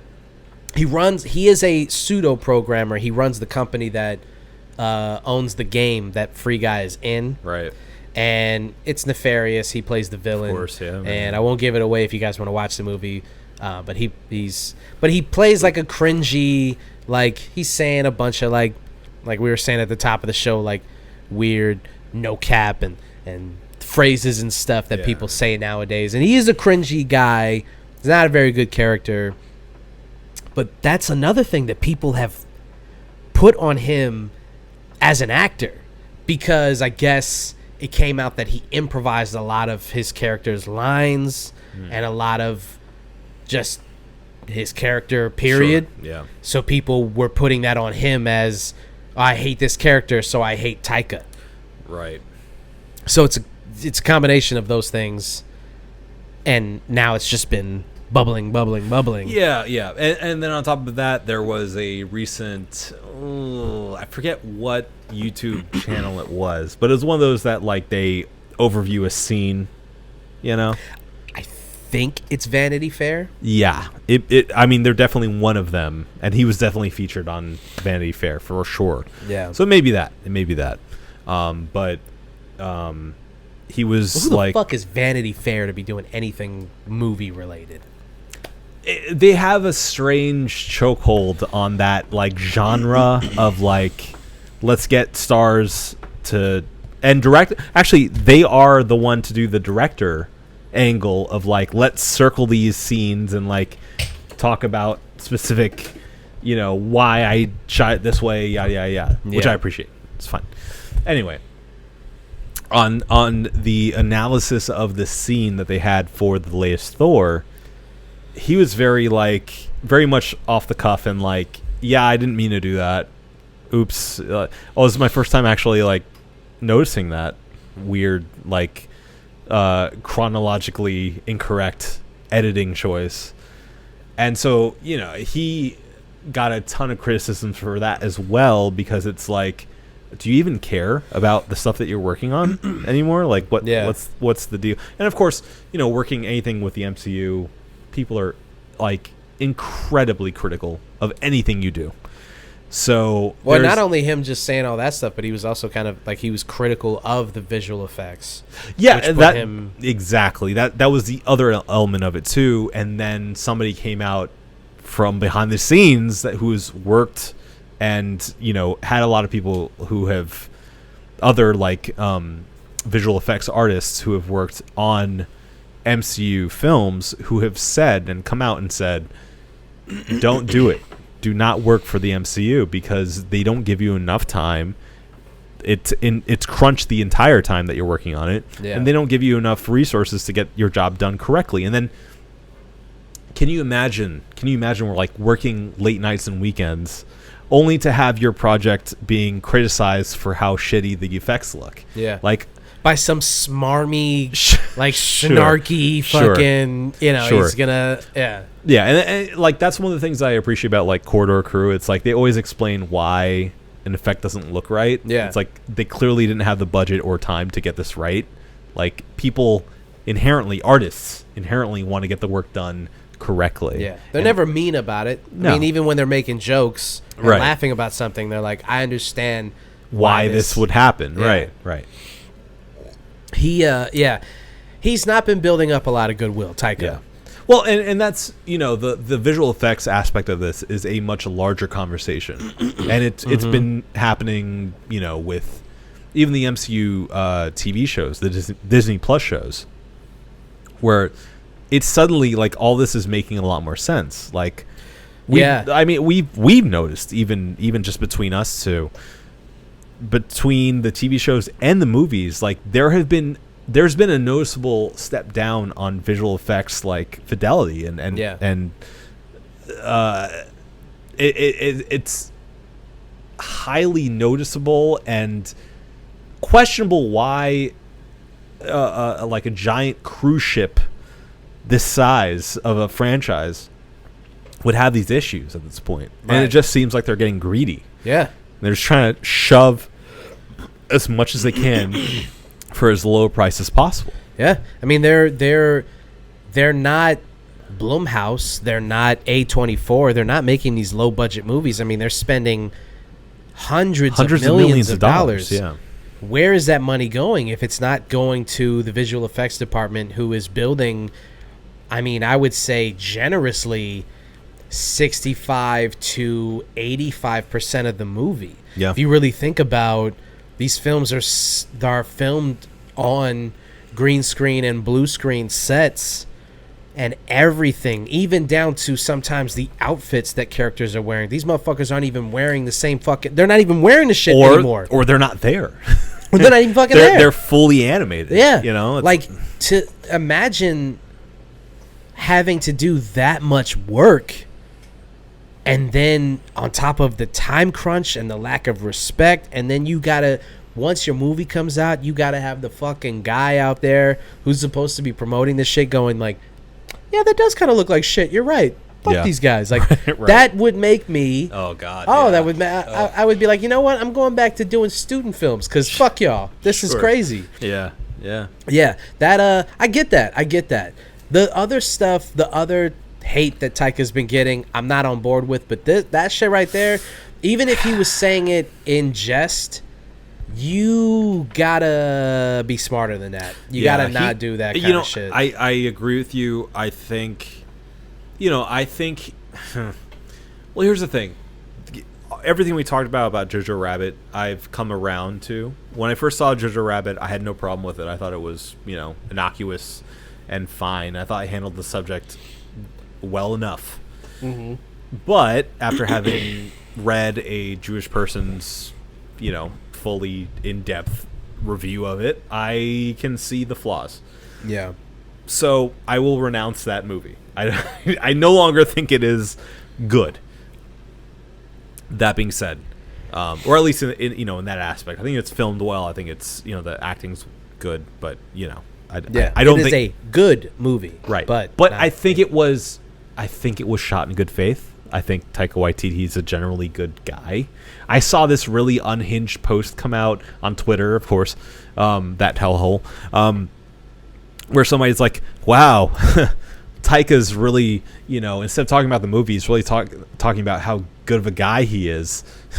Must mean something's coming out soon." Like hinting at some kind of controversy is going to come out about Taika Waititi. Wow, what a weird thing to say. And I saw that, and it was a big post. That's the reason why I saw it, was because it's going viral. Yeah, and I was like, that's a really weird thing to say about somebody you don't know. Yeah, very weird. And to have no evidence as to that person being some kind of bad person inherently. Yeah. And so that's a reach. You really want something like that to happen. Huge reach, and that's the moment I realized, okay, there is an active backlash going on against Taika Waititi. There is a concerted effort, to besmirch the name of Taika Waititi. But I mean, the entire Phase 4 has not gone the way that fans have wanted it to go. But that's not Taika Waititi's fault. No. It seems pretty obvious that this, for some reason, and look, I gotta talk to Mr. Disney, okay? Yeah, Mr. Disney. I gotta get him on the line. Mr. Disney. Hello, Mr. Disney, Mr. Mouse, if you will.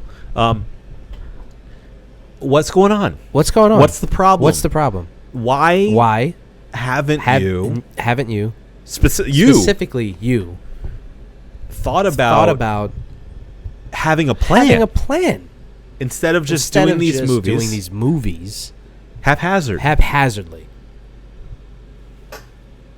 I got his voicemail, so God damn I'll just leave the voicemail. All right, that's fine. Okay. But yeah, I mean, between the MCU and Star Wars, what? Yeah. I mean, this is something that we could spend an entire podcast. There was a plan. There was a plan at one point, or so they say, and then now it's just like they went, figured out. Well, and what's amazing to me is everything that everybody is in agreement of, the complaints of what's wrong with these movies. They seem rushed. They seem like, even though it's a $250 million budget, they seem like the money's not going into the visual effects. And when everybody is in agreement on these things, the director, the visual effects artists, the fans, everyone is like, this is the problem with these films. Yeah. You have to, at some point, go, it is solely on the shoulders of the studio heads. Yeah. I hate to just blame these ominous, faceless entities that run these things. Yeah. But at some point, that is the problem. They are trying so hard to stay on this schedule, especially post-COVID, trying to get back on track with their they have these plans for phases and different, Kevin Feige's the big bad is going to surface himself within the next couple of movies. What? Well, we have to wait the next couple of movies? We're already halfway through. We've got 6 shows, 4 movies. We still have to wait? Not to mention every single one of those things ends with some kind of hint towards something larger. Yeah. But they're all different now. Yeah. We have no unified big bad. Yeah. No unified direction to where all these things are going, and it feels like there's nobody at the helm of this entire thing. Anyway, I say all that to say this. Say it. The Taika Waititi hate, I think, is overblown. The Taika that I know. The Taika that I know personally is a good guy. We call him Tyke. Tyke. Little Tyke. Tyke White. Tyke White. That's his rap name.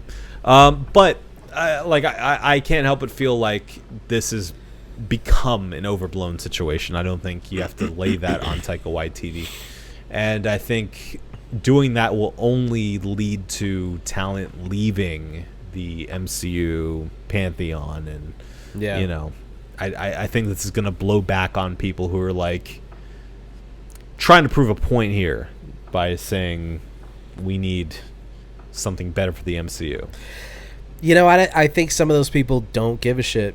I think that they're the same people who will review bomb a movie without seeing it, and then move on to the next thing, and then not even think about the destruction that lay in their path. The fact that they're talking to actual people who make stuff. Yeah. Well, I mean, this would be the perfect segue into the fucking Zack Snyder thing, but sure, we'll have to hold that. We'll hold that. Just so you know, we were right. We were right. Yeah. We were right. Yeah. As we always are. Yeah. Okay. Man, that's what this podcast is built on. I agree. And rock and roll. Yeah. So at let's just say, see the movie before you make a judgment call on it. And if you don't like the movie for legitimate reasons, then that's fine. You can have your criticisms. But if you don't like Taika Waititi, the person, I don't know.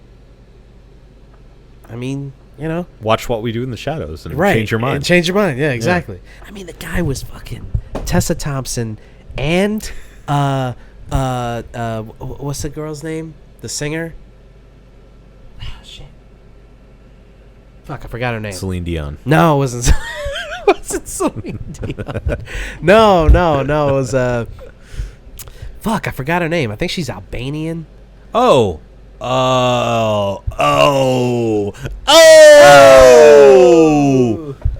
Yes, I know what you're talking about. Oh, what's her name? That's what I'm trying to figure out. Oh. We got to figure this out before we move on. Yeah, that's a good. Dua Lipa! Not Dua Lipa. Not Dua Lipa. No, not Dua Lipa. A different Albanian singer. Pull up another one. She's like Rita Ora. Which I mean, not objectively. I would say, in my opinion, British, though. She's also Albanian. Okay. Yeah. I would say ethnically Albanian. She is hotter than Dua Lipa, in my opinion. Wow. I would say that. Rita Ora is crazy hot. Rita Ora and Tessa Thompson. Apparently, there was a throuple thing going on with Taika Waititi. Now we're getting into like real dirt sheet, like shitty. I don't give a fuck. That's crazy. If he was actually pulling that off, good for you, Taika Waititi. I feel like such a piece of shit this episode, man. You sound like one. Such a piece of shit. I'm sorry. I'm going to therapy. I really am. We're doing Gossip Mag. That's what we're doing now? I'm talking about this stuff. You know, I'm talking these things out. It's fun to talk. It's fun. I'm trying. It's fun. Rita Ora's hot, and Tessa Thompson is even hotter. Taika Waititi's hot. Like Rita Ora, veteran of Fast and Furious. That's right. That's right. London, baby. All right. So, at the end of the day, does Taika Waititi deserve your hate? Hey, man, that's up to you. But I would say watch the movie before you shit on it. You know, review bombing is one of those things that I find just really gross and shitty. Stop doing and that. Just I can't stand that shit. You fucking cowards. All right. Okay. I think we got it out. Yeah, I think so. Okay. I feel okay. You feel okay? I feel great. You feel great? Yeah. All right. Well, if you feel great, then you will have no problem starting us off with the cheers of the week. Because you know we got to do it. So, Obi, please start us off. My cheers of the week, which may be yours, actually. I don't think so. Okay. What if it was? My cheers of the week is going to go to the Bodega Boys. As you previously mentioned, I think that we have to bring them up. we'd be remiss if we did not, as hip hop affiliated people of color, Yeah. who are doing podcasts, Yeah. as a couple. I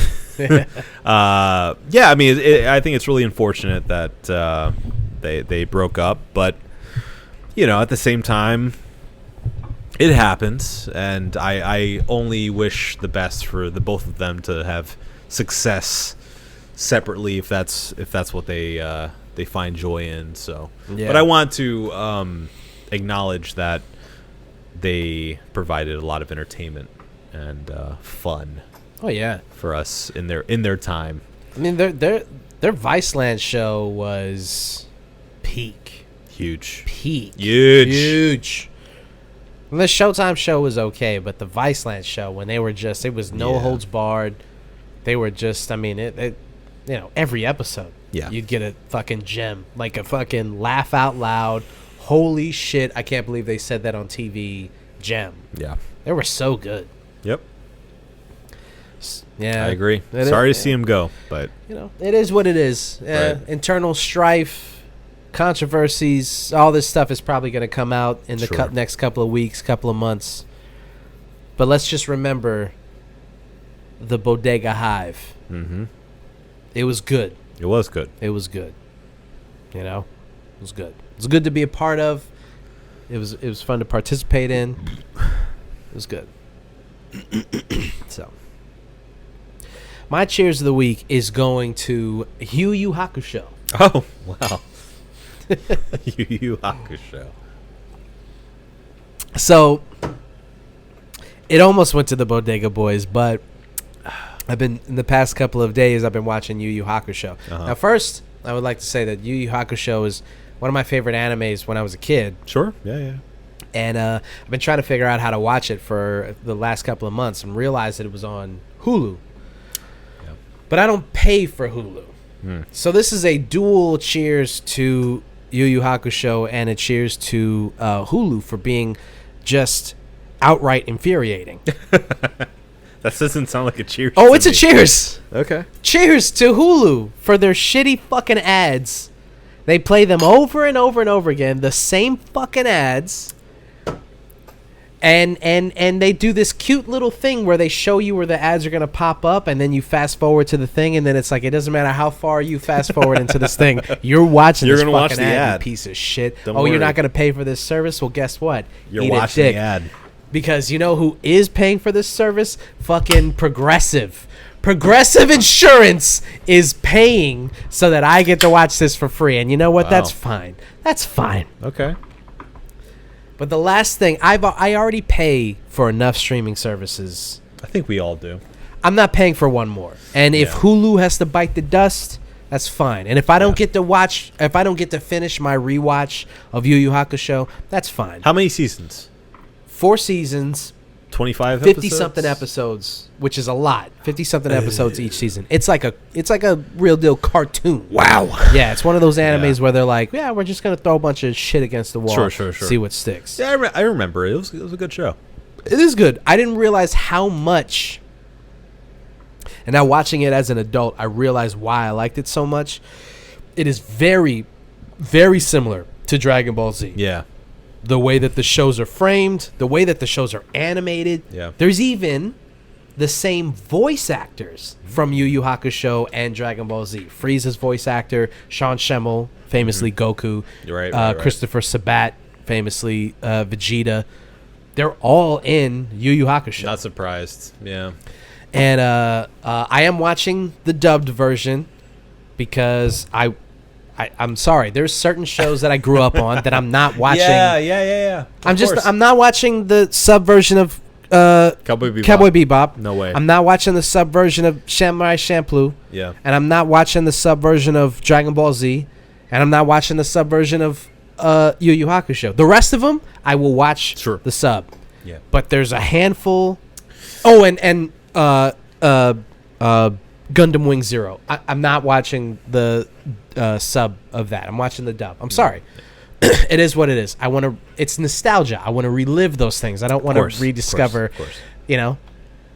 So Yu Yu Hakusho's dope as fuck, bro. Yeah. To get to my actual cheers, the show is fucking sick, man. Yeah. The I'm fixing glasses that aren't on my face. The concept of the show, him dying, coming back to life, getting these spirit powers, It's like fighting demons, right? yeah, it's fucking sick. It's Got sick a as shit. handgun. Yeah, the fucking you got it. Like you know, it's sick.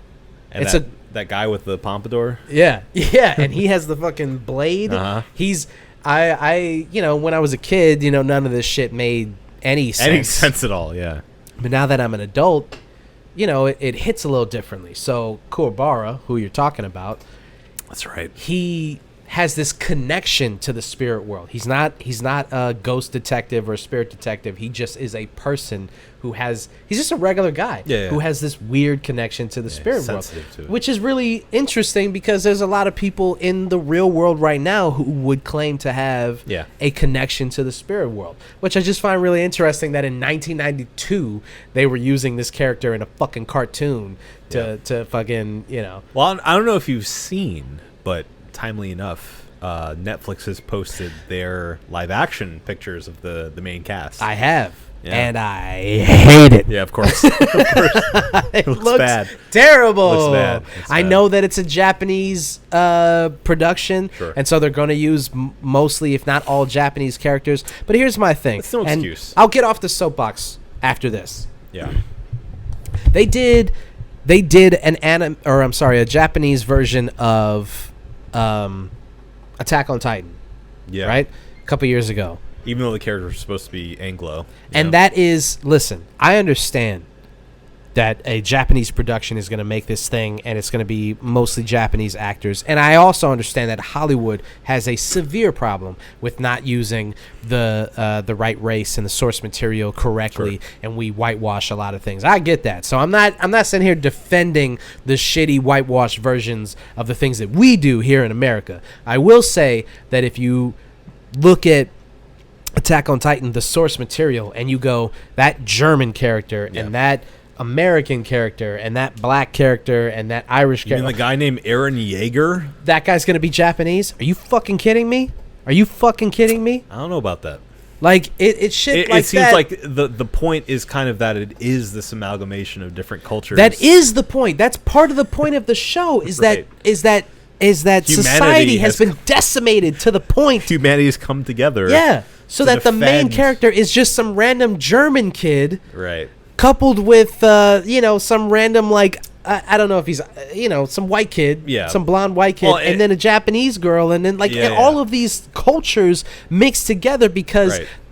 And, of course, a super cool Japanese guy. Right, always. Who's always. awesome. Always. Yes. Have that. You made it. Yeah. Have it. Have it. But also, cast it appropriately. Cast it appropriately. Same thing with the Full Metal Alchemist live action. Yes. Yes, exactly. It's a blonde white kid. Yeah. That's who it's supposed to be. Right. Sorry. And on the inverse, the Dragon Ball movie that we made, terrible. Awful. I'll give you that. Terrible. One of the Awful. worst movies I've ever seen in my Yes. entire life. I want to gouge my eyes out. The fact that it was made, I would fight. It's one of the reasons that I don't like that actor. I forgot what his name is. Yeah. But if I see him in the street, I'll fight him. Yeah, sure. I'll straight up fight him. Yeah. M. Night Shyamalan ruined Avatar, even though that was a course he white-made movie. Of course he did. They weren't. They were supposed to be multicultural actors again, and M. Night ruined that. So again, we're not innocent. We make of some course not. shit Of course fucking movies, but Yu Yu Hakusho, that casting made me sick. I was like, no, I'm not giving it to you. Let's move past this. This is a cheers. It is a cheers. It's a cheers to the original source material. And it's a fantastic show. Go fantastic. back and rewatch the original series. Especially if you're paying for Hulu and you like That's anime. all you got, bro. If that and the Fargo TV series. Seriously though, That's it. Go back. If you're paying for Hulu, there's Trigun's on there, Samurai Champloo's on there, Dragon Ball is on there, like some sick ass animes are on there, and I don't know, Bob's Burgers and other shit. But anyway, so like I said, the Fargo TV show. Fargo TV show, which is great. Good. Fargo the movie, I think, is still on Netflix.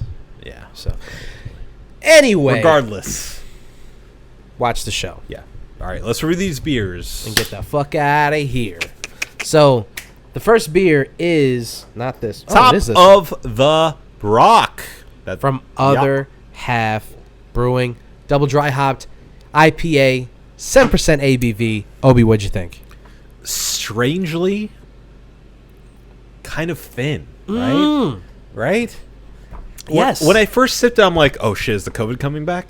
Because like the flavor was kind of gone. Yeah. It like, but in a weird way, like it's like magically flavorless. Yeah. Like I haven't had a beer that flavorless in a long time.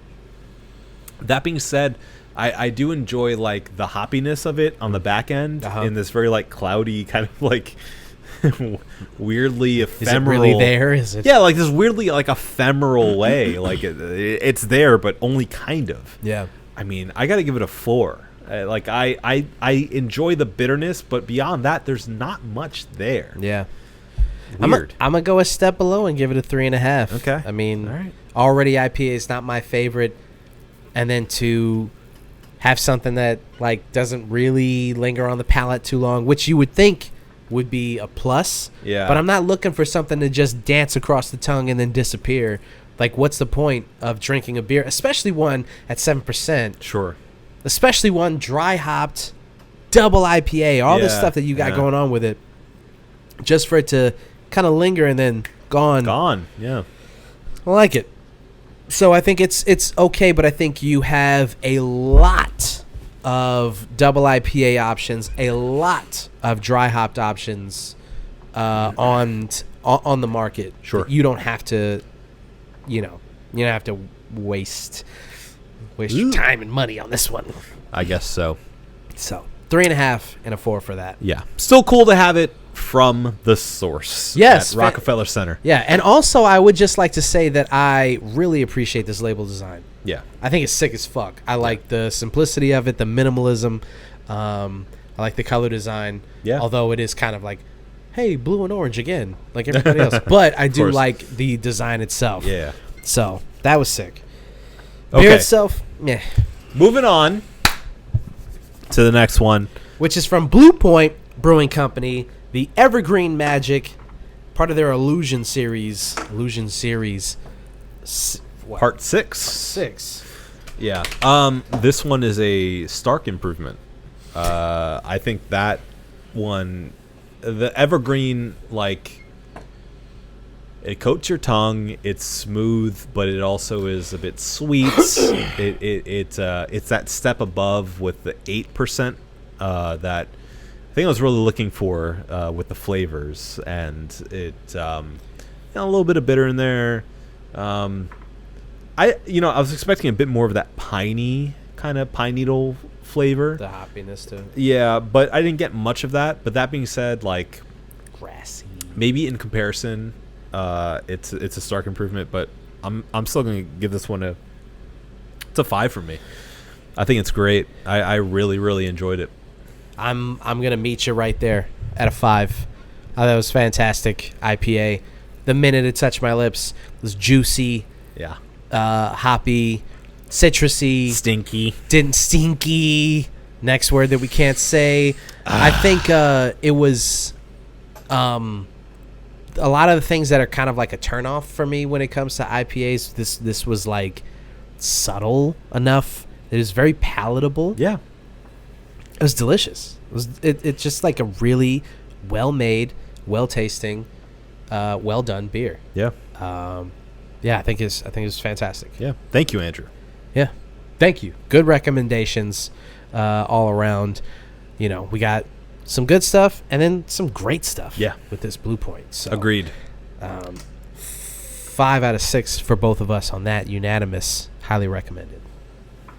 Think we got it? I know we got it. Well, then let's get the fuck out of here. This has been the One Beer In podcast. For myself, Marco Dupa, and for Adam Obesius Rodriguez. Yeah, buddy. Thank you guys for listening. Drink delicious beer. And always, always, always have a beautiful evening. We love you.